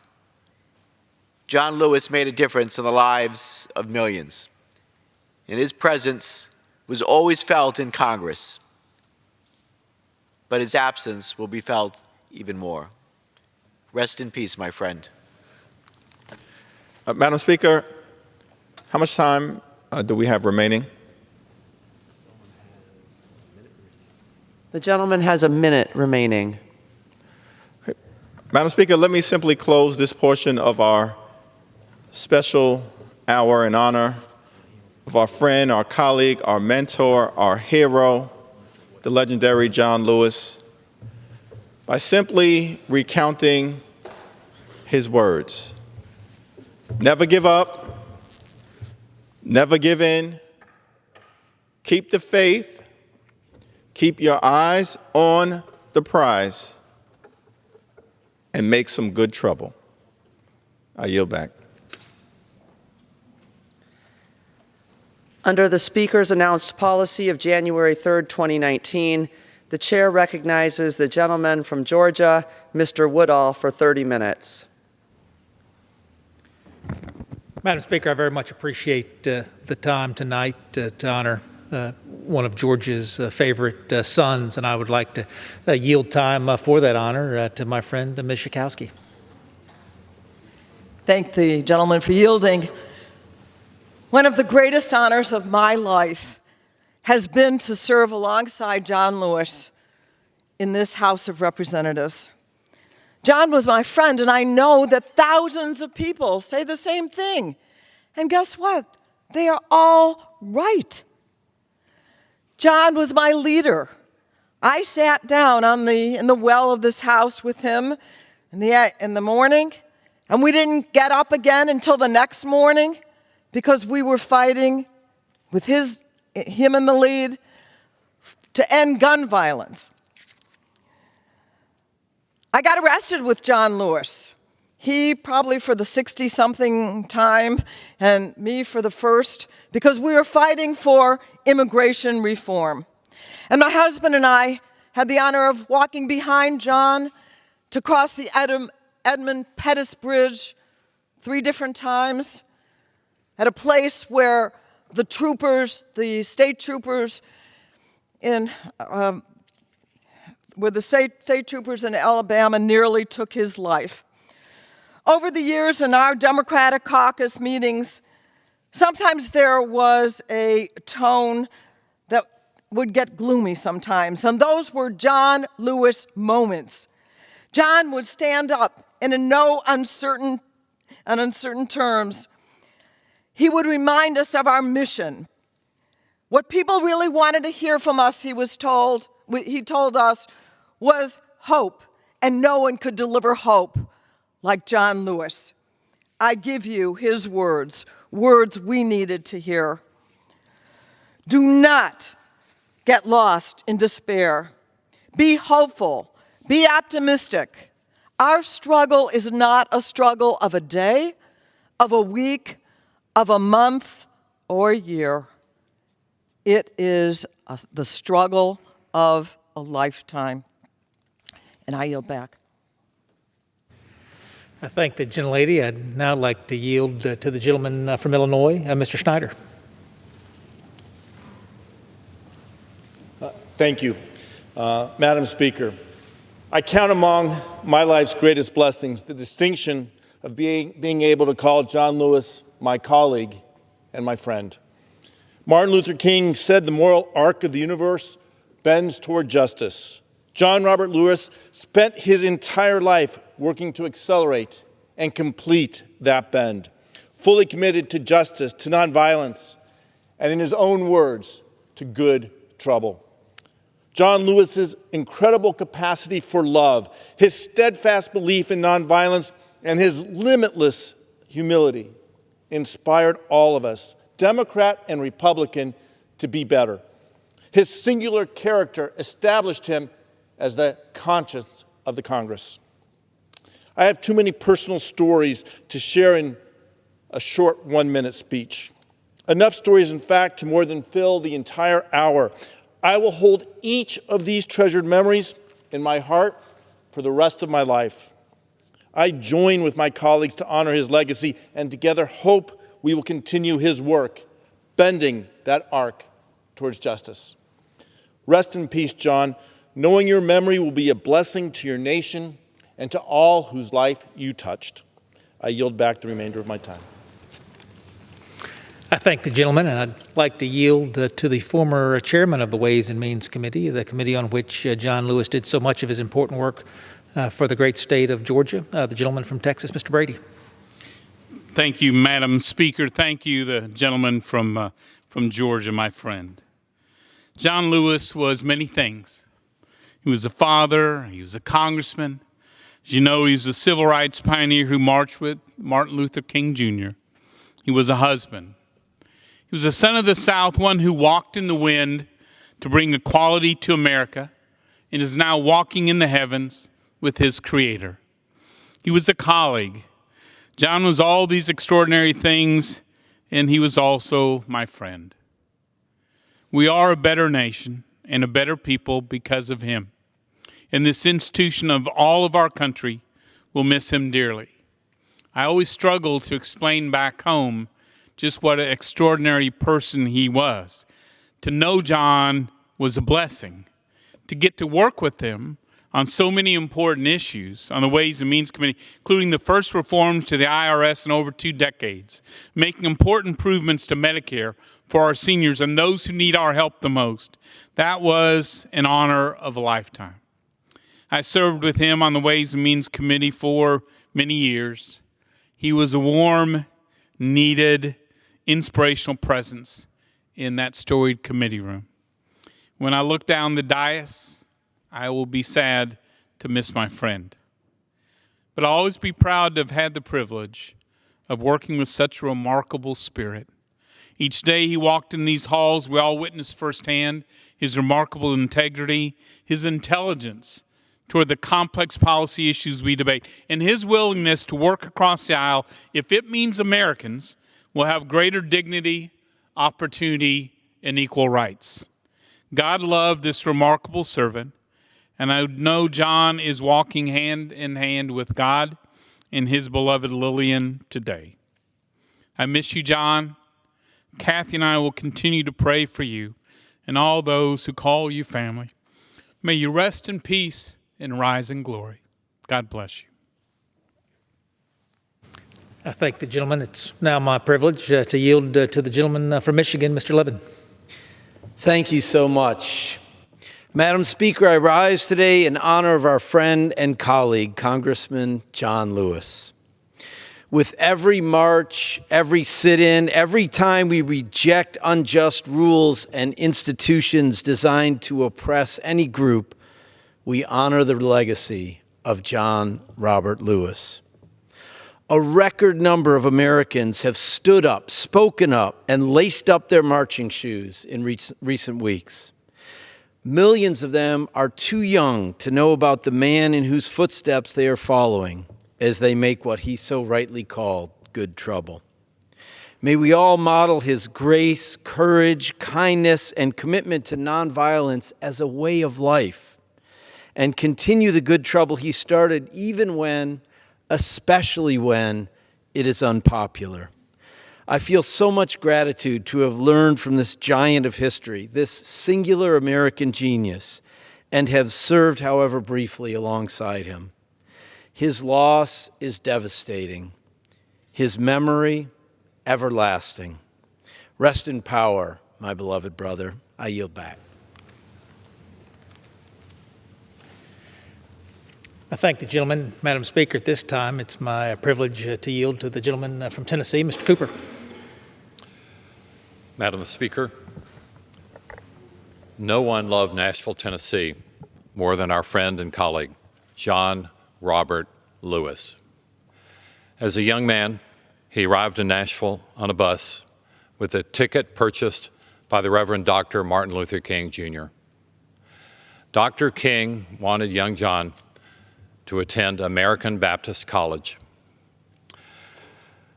For anyone wondering how to honor John Lewis and his legacy, think of his alma mater, American Baptist, and remember also the historically black college and university that he later attended, Fisk University. If you want more John Lewises in the world, think of his beloved training grounds, American Baptist and Fisk. I yield back the balance of my time. I thank the gentleman. Madam Speaker, at this time, it's my privilege to yield to the gentlelady from Oregon, Ms. Bonamici. Madam Speaker, I rise today with a heavy heart to honor the life of Representative John Lewis, whose passing is a tremendous loss for Congress and for the entire country. I will always remember walking across the Edmund Pettus Bridge with him on the 50th anniversary of Bloody Sunday. I took my son with me on that trip, and when John passed last week, and my son said this, "He's the most memorable person I've ever met. I'll never forget what it feels like to be in the same room as him. We will never forget what it felt like to serve in the same chamber as him. And as the nation reckons with centuries of systemic racism, we owe a great debt to John Lewis and the good trouble he made in the civil rights movement, past and present. If we only had half his courage, we as a Congress and we as a country would be better if we all exemplify his kindness, his passion, and his stoic ability to remain calm in any kind of storm. I can hear his voice urging us, never give up, never give in, and always keep the faith. Rest in peace, rest in power, John Lewis. I yield back. Hey, Madam Speaker, at this time, I'd like to yield to the gentlelady from California, Ms. Berrigan.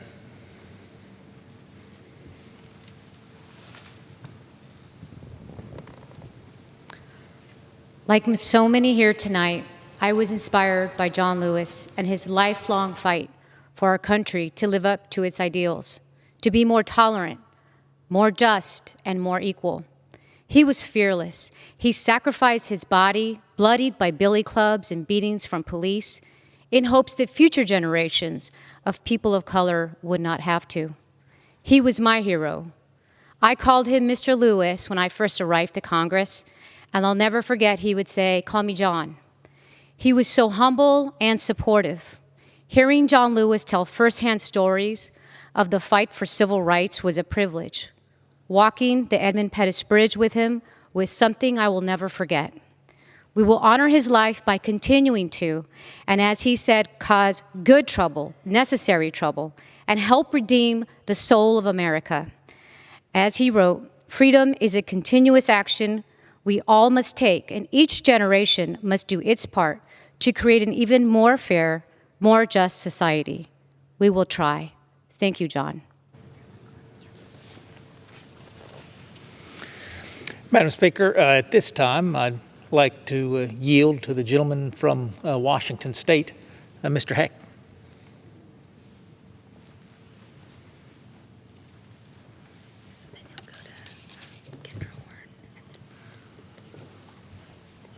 Early in my service, I got out of the car in the parking garage to walk into Cannon. Mr. Lewis walked up behind me, and I turned and he said, "Good morning, my brother." I opened the door to try to point for him to enter first, and he said, "You first, my brother." I often heard him refer to my colleagues as my brother or my sister, and for a while, I actually was fooled into thinking that's because he hadn't yet learned our name, but that wasn't it. He knew. It was more a sign of respect and affection and mutuality. No one has ever walked in this chamber, on this floor, before, now, or in the future, who will ever command the love and reverence of him, because he was a great man. God speed you in your journey, John Robert Lewis, my brother. Madam Speaker, at this time, I'd like to yield to the gentlelady from Oklahoma, Ms. Horn. Thank you very much. Madam Speaker, it is my honor to rise today to recognize, honor, and celebrate the life, legacy, and impact of Congressman John Lewis. Of those who have left their mark on history, the unique and indelible imprint of John Lewis stands in a category all its own. His strength, courage, commitment, compassion, kindness, and fierce determination to challenge injustice made the world a better place for all of us and truly bent the arc of history ever closer to justice. He showed us that being bold and standing up for those whose voices aren't heard are inextricably linked with the need for compassion and hope. Though I don't think any of us were ready to let him go. I know I certainly wasn't. I simply cannot imagine the world had he not been in it. And it is one of the greatest honors of my life to be able to serve with him and to call him a colleague and to join him on the civil rights pilgrimage last year, as I know many voices have said before. And it was on this journey that I had the opportunity to share with him a blessing that had been bestowed upon me that I believe embodies the life and the lessons and the legacy of John Lewis that I will share today in his honor. May God bless you with a restless discomfort about easy answers, half-truths, and superficial relationships, so that you may seek truth boldly and love deep within your heart. May God bless you with holy anger at injustice, oppression, and exploitation of people, so that you may tirelessly work for justice, freedom, and peace among all people. May God bless you with the gift of tears to shed with those who suffer from pain, rejection, starvation, or the loss of all that they cherish, so that you may reach out your hand to comfort them and transform their pain into joy. May God bless you with enough foolishness to believe that you really can make a difference in this world, so that you are able, with God's grace, to do what others claim cannot be done. Thank you, Mr. Lewis, for living those lessons and those words. Godspeed. I thank the gentlelady. At this time, I'd like to yield to a cardinal on the Appropriations Committee, the gentlelady from Connecticut, Ms. DeLauro.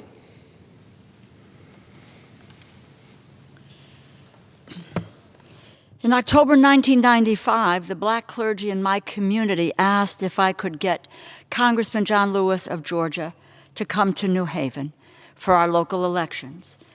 I was honored to welcome John to my hometown. Here is what I said about him that evening.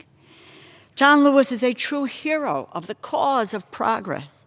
It is often said that John Lewis is, and I quote, one of the most courageous persons the civil rights movement ever produced. The most astonishing thing about that sweeping statement is that it probably doesn't go far enough to describe the heroics of the man you see before you. John Lewis has dedicated his life to protecting human rights, securing personal dignity, and building what he likes to call the beloved community. His display of ethics and morality has won him rare admiration from both his House colleagues and from leaders around the world over. He thanked me for the introduction, and he said to the congregation, "I love my sister Rosa DeLauro." And I loved that our offices when I first came to the Congress were next to each other. I served with Congressman John Lewis for 30 years, and I consider myself blessed. My grandchildren, Teo, Rigby, Sadie, Jasper, met John Lewis. He signed for them his book, March. John Lewis's March tells the story of a poor sharecropper's son who transformed America and so much more. There are few in the world who change it. John Lewis changed it. The black clergy in my community, my grandchildren, my family, you can be sure we will carry on your work, John Lewis. Count on it. I yield back. I thank the gentlelady. Madam Speaker, at this time I'd like to yield to the gentleman from Massachusetts, Mr. Moulton.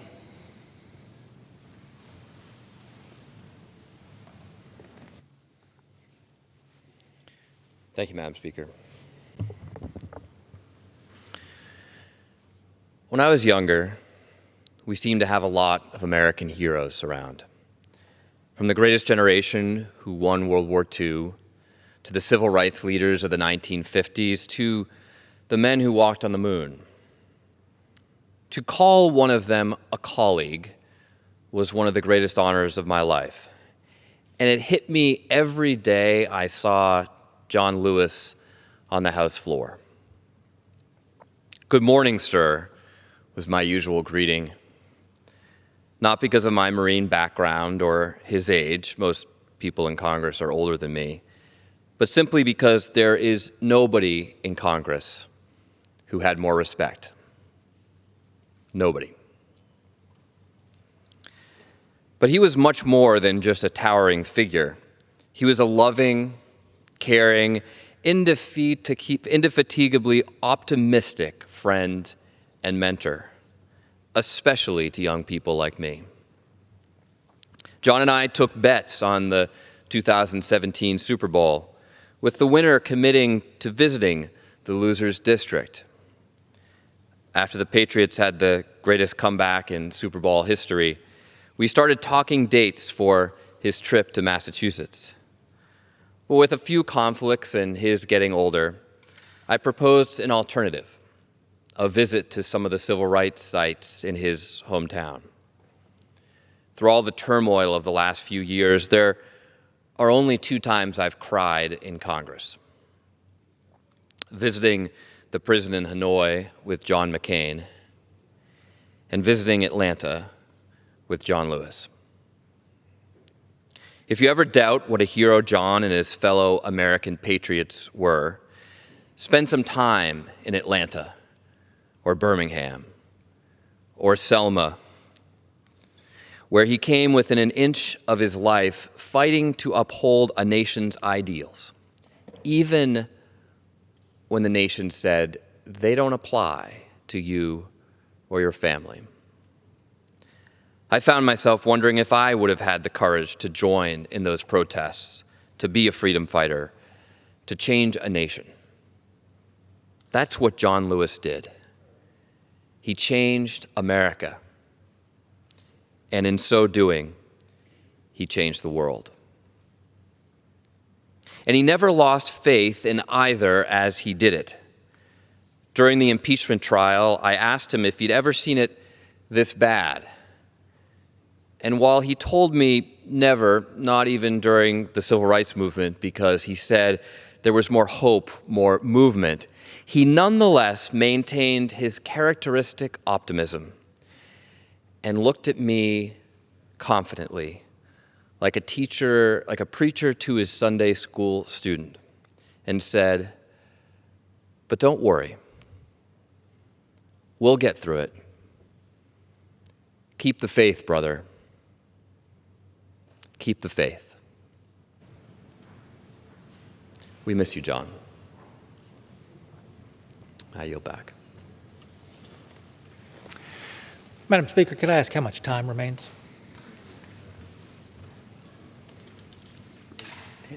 The gentleman has 8 minutes remaining. I thank the Speaker. At this time, I'd like to yield to the gentlelady from Pennsylvania, Ms. Dean. I thank the gentleman. Madam Speaker, like many others in this chamber, the last time I heard Mr. Lewis's voice was on a caucus call recently. Congressman Lewis implored us, be bold, be brave, keep the faith, keep your eyes on the prize, keep working, there's much work to be done, don't get weary, continue the work. John Lewis was a hero to all of us for causing good trouble and for standing on the right side of history, for standing for our common humanity. His humility, strength, and belief in the greatness of this country never faltered. What a blessing it has been to me to serve with him. I had the privilege of being with him on a visit in Florida to the detention camp where children were kept separated, immigrant children separated from their parents. And through an interpreter, he spoke to the children. He had two messages. So whether he was speaking to us in Congress or to a president or to children, his message was the same. And the same was, believe in the promise of America. Keep the faith. Be bold. Don't be disturbed. His other message, his second message, was one of welcome. And the beaming children loved that. He said, welcome to America. We welcome you. His was a memory of kindness and humility and optimism for a better place, an America that was promised in our founding documents. And on many occasions we've fallen short of the American promise of equality and justice for all. Mr. Lewis's scars revealed that. His memory will be a beacon for justice and equality, and for the unfinished business of the people to be a country of mercy, of decency, and of love. Thank you, Mr. Lewis. Lucky us to have passed this way with you. Madam Speaker, I yield back.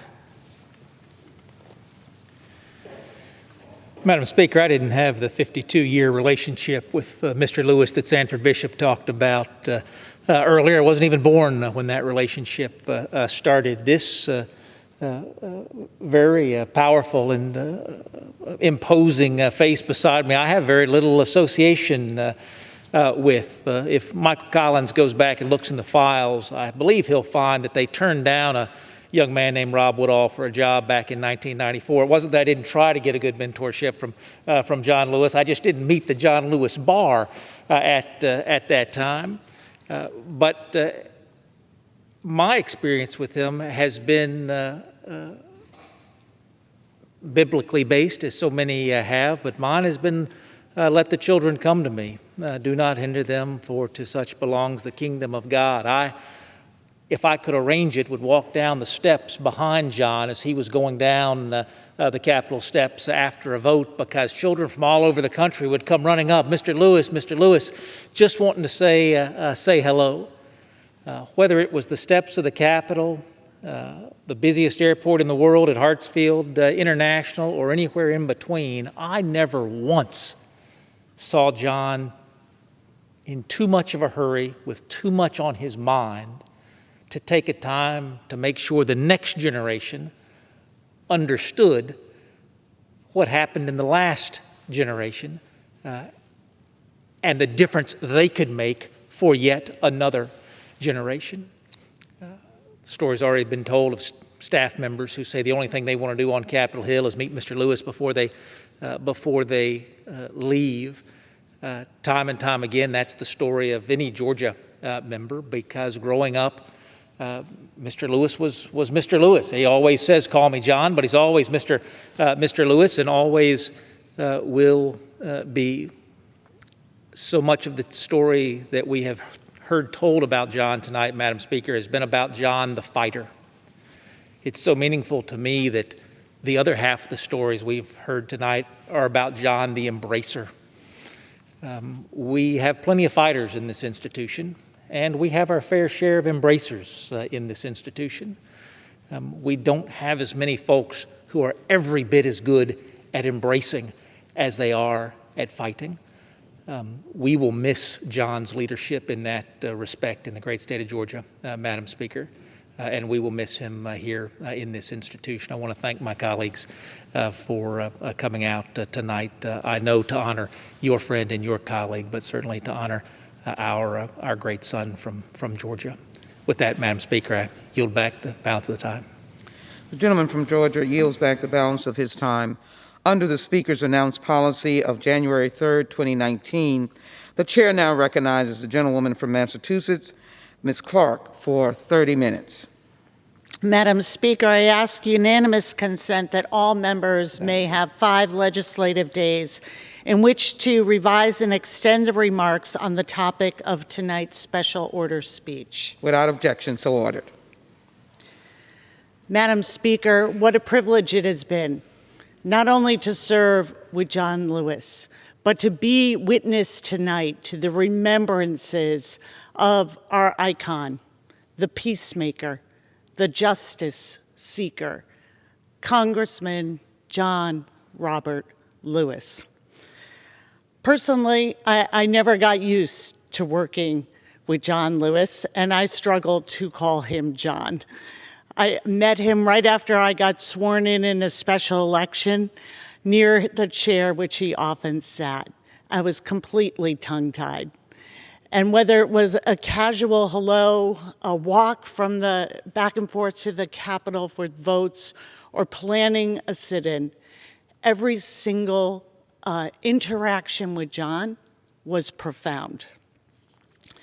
John knew oppression, and he knew racial violence. He had been beaten, clubbed, spat on, and denigrated. John had experienced the worst forms of bigotry. He had seen the worst in people, and yet it steeled his determination and it deepened his faith. John Lewis is the kindest man I've ever known. Love, compassion, integrity were the hallmarks of everything he did, big or small. And like so many of you, I was fortunate enough to be able to go to Selma on several occasions with John and walk the Civil Rights Trail. To hear John Lewis speak on the Edmund Pettus Bridge is transformative. And that bridge is an unusual structure. It has a steep rise as it comes up. It flattens in the middle, and then there's a steep descent. And I could imagine John Lewis, as I saw him speak from that bridge, being a young man leading with Jose Williams, a column of 600 marchers, and getting to the middle of that bridge, and for the first time, being able to see what awaited them, the sea of state troopers, of angry crowds. I'm sure he could feel the violence in the air like electricity. But John did not turn back. He did not falter in the face of hatred and of violence. He was fortified by the moral clarity of why he was marching, to ensure that every American had that right to vote. And we know what happened. We know they were beaten, trampled, and gassed. But they reconvened and marched to Montgomery and made the Civil Rights Act the law of the land.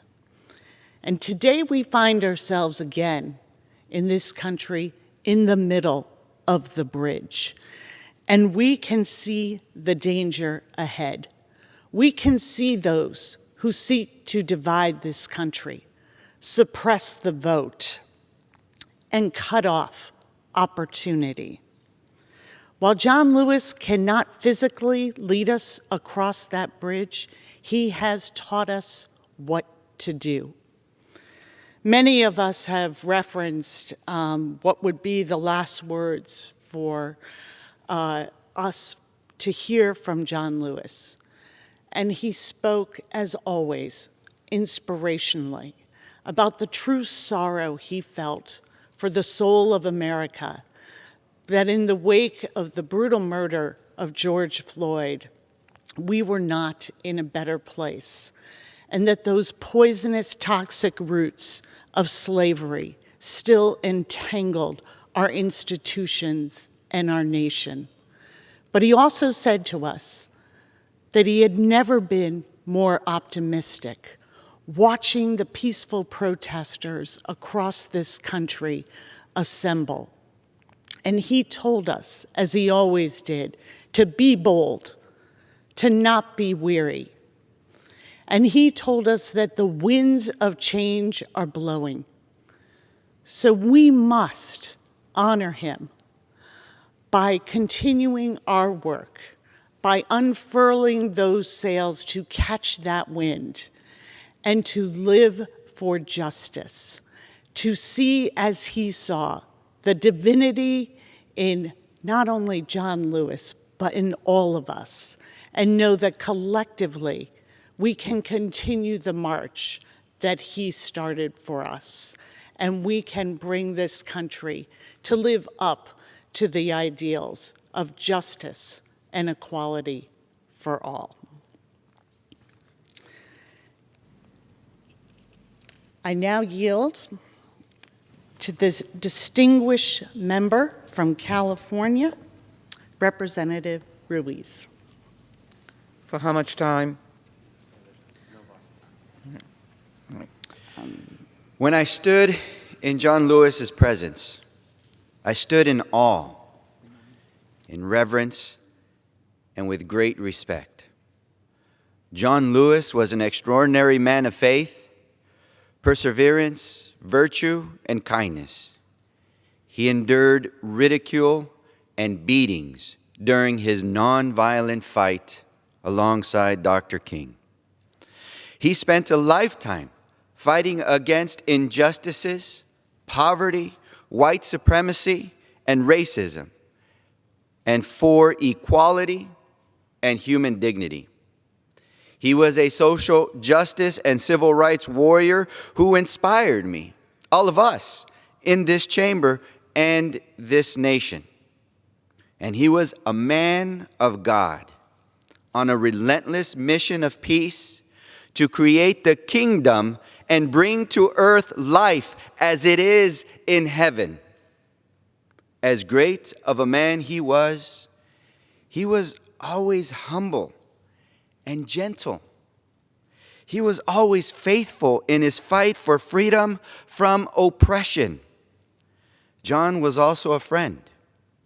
He always asked how my daughters, Sky and Sage, were doing on the house floor and in the hallways, and even visited them during their birthday parties in my D.C. office.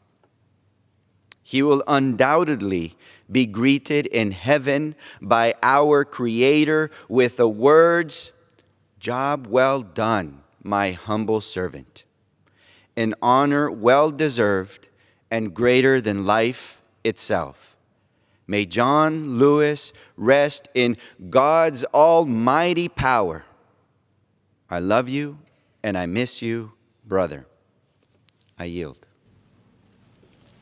I now yield to the distinguished member from New York, Representative Espaillat. Madam Speaker, I represent the 13th Congressional District in New York. It has many wonderful neighborhoods. In it, the iconic neighborhood of Harlem, which is giving birth to many luminaries, including the great and late Adam Powell, and of course the Lion of Lenox Avenue, Charles B. Rangel. But when I came here, Madam Speaker, there sat John Lewis in his dignified serenity, and he brought to this chamber, and he bare the wounds and the scars of a struggle over 400 years old, and they could not be ignored. Even in his dignified serenity, beyond his great words that were conciliatory and peaceful in scope, the scars and the wounds of the struggle that he bared on this august chamber could not be ignored. So, Madam Speaker, I say to John Lewis today that from Harlem and from all the Harlems in all the states of this great union, a very important message I bring to this floor.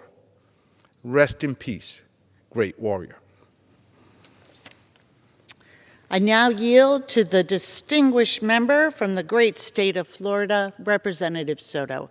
And I would ask my colleagues to keep their comments to 2 minutes. Thank you, Madam Speaker. Mr. John Lewis has often been called the conscience of the Congress. He also led our Democratic caucus during some of our toughest moments. In 2017, there was a strong effort to repeal the Affordable Care Act. We were in the minority. We were demoralized. Things seemed hopeless. It was in this darkest hour that the legendary John Lewis thundered, channeling Dr. Martin Luther King Jr. He said, "We may have all come on different ships, but we're all in the same boat now. We have to stick together. We have to stand up. We have to do what's right. Millions of Americans are counting on us." And as he thundered those words, chills ran down my spine, and a moral righteousness took over me as he brought our entire caucus to our feet. And we fought the good fight, though we lost the vote in the House. But we still inspired the American people. The effort to repeal Obamacare ultimately failed in the Senate. And Mr. John Lewis lit the spark with his words, his spirit, and his courage. Rest in power, Mr. Lewis, and I yield back. I now yield to the distinguished member from New York, my good friend, Representative Tonko. Thank you, Madam Speaker, and I thank the gentlelady for yielding. It's with the heaviest of heart that I stand in tribute to Congressman John Robert Lewis this evening. Brother John, your imprint on my heart and soul is forever. The loss of John Lewis has left us with a deep, unanswerable sadness and a resolve that will echo in this chamber and within all of our hearts forever. Time and again, John gave us the gift of his courage and lit our path with a humble but fierce moral light. He risked everything to teach us, to remind us what it really means to fight for liberty and justice for all, and why we must fight on even after our great champion has fallen. My thoughts, my prayers, and my heart go out to John's family, to Michael and his staff, his community, and all who knew and loved this giant of a man. May John's light always fill the halls of our capital. May his hope guide our hands, and his vision for a more perfect union continue to inspire us with timeless faith and purpose. Of late, when I would talk to Brother John, he had a concern that those wheels of progress toward a more perfect union might roll backward. We cannot tolerate that. Brother John taught us that we only go forward. So if we truly love this man, if we truly want to honor his spirit, let us make certain that those wheels of progress toward a more perfect union, in fact, go forward and upward. God bless you, my friend. You walk so humbly with your God. Rest in peace, rest in power, my dear and so noble of a friend.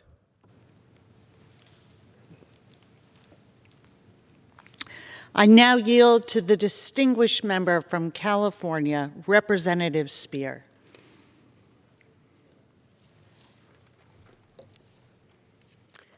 Thank you, Madam Chair, Madam Speaker, and members. I rise to celebrate the life of a man I loved, our colleague, John Robert Lewis. To John Miles, his son, to Michael Collins, his remarkable and devoted Chief of Staff, to his entire staff, we grieve with you. When I think about John Lewis, and to describe him, a commitment to God, immovable. A commitment to believe that we are all equal before God, immutable. Belief that the law must support the biblical belief in the equality of all mankind, unyielding. Because his great-grandfather was the victim of grave injustice, he didn't have to watch a movie to hear the call of a slave's master's voice in the wind. He rebelled against that voice to deliver justice during his life. In the 60s, he was deemed a radical with passionate belief in peaceful civil disobedience, so much so that he was arrested 40 times and beaten multiple times. John knew that the televised images of police beatings and cracked skulls animated the just souls of 1965 to build a chariot of liberty in the Civil Rights Act of that era. John wept with the sight of George Floyd being murdered, but also saw that another moment to create a more just and perfect union was upon us. In the coming days, when the streets are filled with those who mourn John, we will see people in fine suits and people in rags. We will see laborers and professionals. We will see faces pained by disease or poverty. But all of them will rejoice that John Lewis lived. There will never be another John Lewis. In fact, I believe no member of Congress is greater than the John Lewis that has walked the threshold of this chamber. God rest, good man. You changed our country. You were a purveyor of good trouble. You taught us what was non-negotiable. You changed this country forevermore. And I will end with his quote. And he said, I say to people today, you must be prepared if you believe in something. If you believe in something, you have to go for it. As individuals, we may not live to see the end. Well, my dear friend, you may not see the end, but before this year is over, the John Lewis Voting Rights Act of 2020 will be delivered. And I hope someday a statue of you will be in Statuary Hall so we can all pass by it and touch your shoes and have your spirit fill our hearts. God rest your soul. Rest in power. I now yield to the distinguished member from California, Representative Sherman.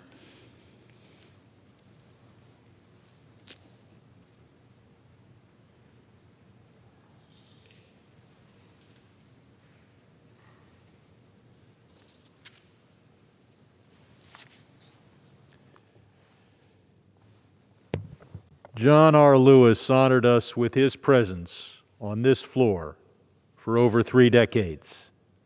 That a man of such courage and such accomplishment would dedicate so much of his life to this house confirm the decision of all of us to give up our private lives and private pleasures and to spend our time here in the People's House. 5 years ago, I was honored to go to Terry Stewell's hometown of Selma and to, on the 50th anniversary, walk with John Lewis across the Edmund Pettus Bridge, where 50 years ago, prior to that time, John Lewis had been beaten down and his skull fractured. We walked forward across that bridge with John Lewis and with the President of the United States, President Barack Obama, to prove that America walks forward and that the progress that we've made cannot be turned back. Years later, many of us joined John on this floor to make some good trouble, where we took over the floor of this House to demand a vote on common sense gun control. President Barack Obama, when he awarded John the Presidential Medal of Freedom, said, "Generations from now, when parents teach their children what is meant by courage, the story of John Lewis will come to mind. An American who knew that change will not wait for some other person or some other time, whose life is a lesson in the fierce urgency of now." And that is why I say now is the time to pass what should be called the John R. Lewis Voting Rights Act. John Lewis was too great a man for us to fail to provide a substantive memorial. I yield back. I now yield to the distinguished member from New Jersey, Congressman Gottheimer.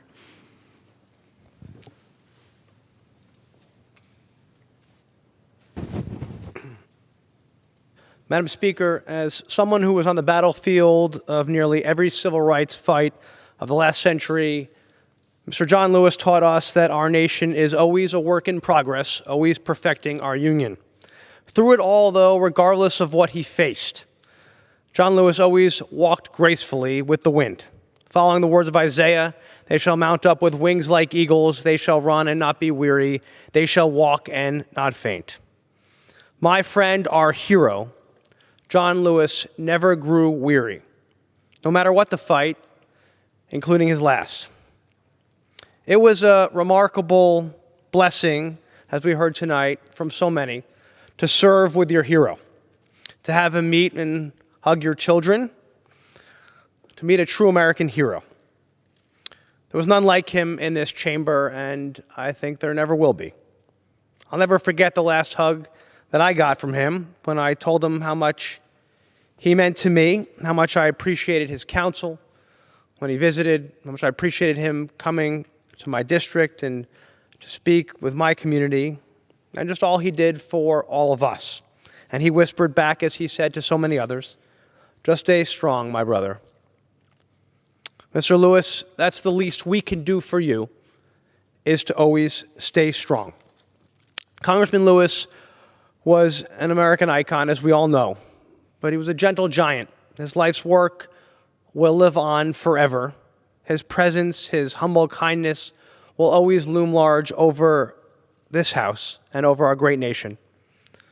As Congressman Lewis said, if you see something that is not right, not fair, not just, you have a moral obligation to do something about it. And I think we all need to remember that, especially now. I know that I will. Thank you, Congressman John Lewis, our friend. God bless you. I yield back. I now yield to the distinguished member from the state of Iowa, Representative Axney, but please, I urge my colleagues, our time is very short and we want everyone to be able to speak, so please try to keep your comments under 2 minutes. 1 minute would be preferable. Thank you. Thank you, Madam Chair, and thank you, Madam Speaker. Tonight, I had the rare privilege to preside over the House as our colleagues spoke about our beloved colleague, John Lewis, an honor I'll remember for the rest of my life. And as I turned to hear the stories from both Republicans and Democrats, I was struck by the sentiments over and over about how John not only gave them hope, but made them better human beings because of his silent strength, his hopeful nature, and his love for all, even in the face of despair. And as a new member who is truly here because I believe there is need for more good trouble in this world and the need for those who will stand up for what's right, I am blessed to have been in John's presence and to have learned from him, even in quick moments on the floor. His hope was contagious, as was his love for God, our country, and his fellow Americans. His enduring teachings will live on in all who seek out justice. God bless John Lewis. God bless his family. May he live in peace and power. Thank you. I now yield to the distinguished member from New Mexico, Congressman Lujan.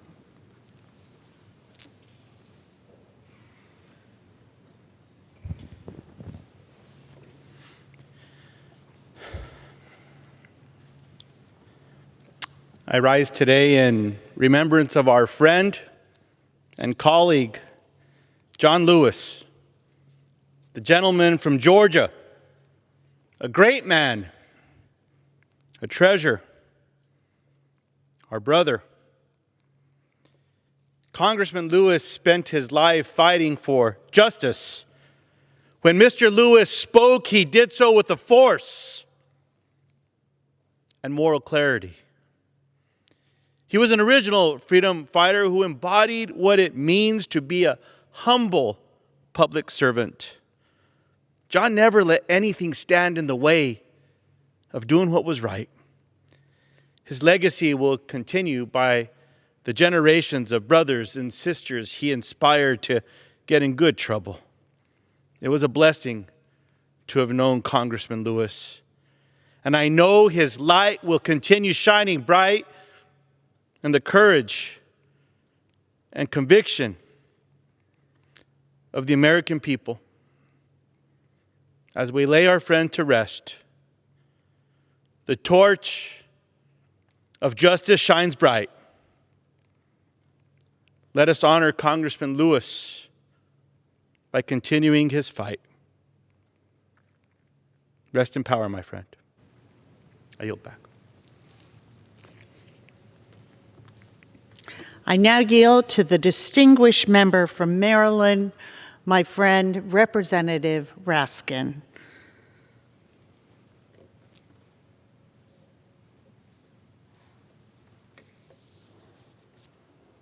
Thank you very much, Ms. Clark, and thank you for organizing this beautiful observance and testimony to our beloved colleague.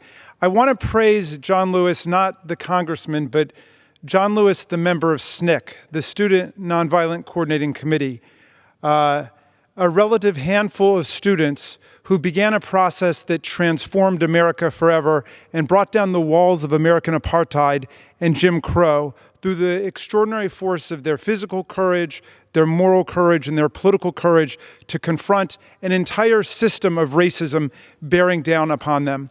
And the end of their struggle was nonviolence, to create a nonviolent society committed to justice and equality for everyone. And the means of arriving at that nonviolent just society was nonviolence itself. So even as the sheriffs and the police officers unleashed the German shepherds and the billy clubs on them and the water hoses and the tear gas, they still remained remarkably nonviolent the entire way there. And I asked John Lewis when we got to travel down south on the civil rights tour with the Faith and Politics Institute about where he thought things were. And I think he felt that in terms of civil rights, we'd been moving things forward. But in terms of violence, we still had not remotely turned the corner. And I said, well, what is going to make the difference? And he said, when people realize that violence doesn't work, leaving aside the morality of it, violence doesn't work. And we talked about the Vietnam War, and we talked about the Iraq War. We talked about gun violence sweeping the streets. We talked about domestic violence. And I want to say that the spirit and the memory of John Lewis live in this body, in this institution, which loves him. But I see the spirit of John Lewis today in the streets with the hundreds of thousands, the millions of young Americans who are demanding nonviolent, just, and peaceful transformation of our society. John Lewis lives in the young people today, and he would be so proud of the young people of America. I yield back.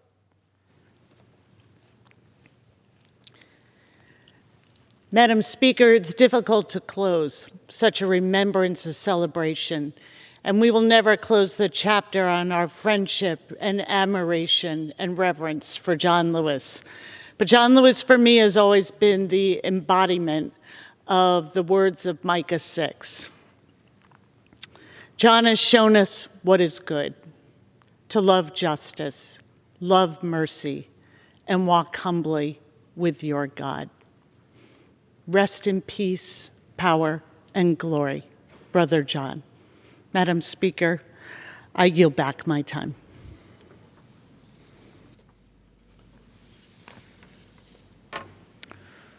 Pursuant to Section 4B of House Resolution 967, the House stands adjourned until 9 a.m. tomorrow for morning hour debate and 10 a.m. for legislative business.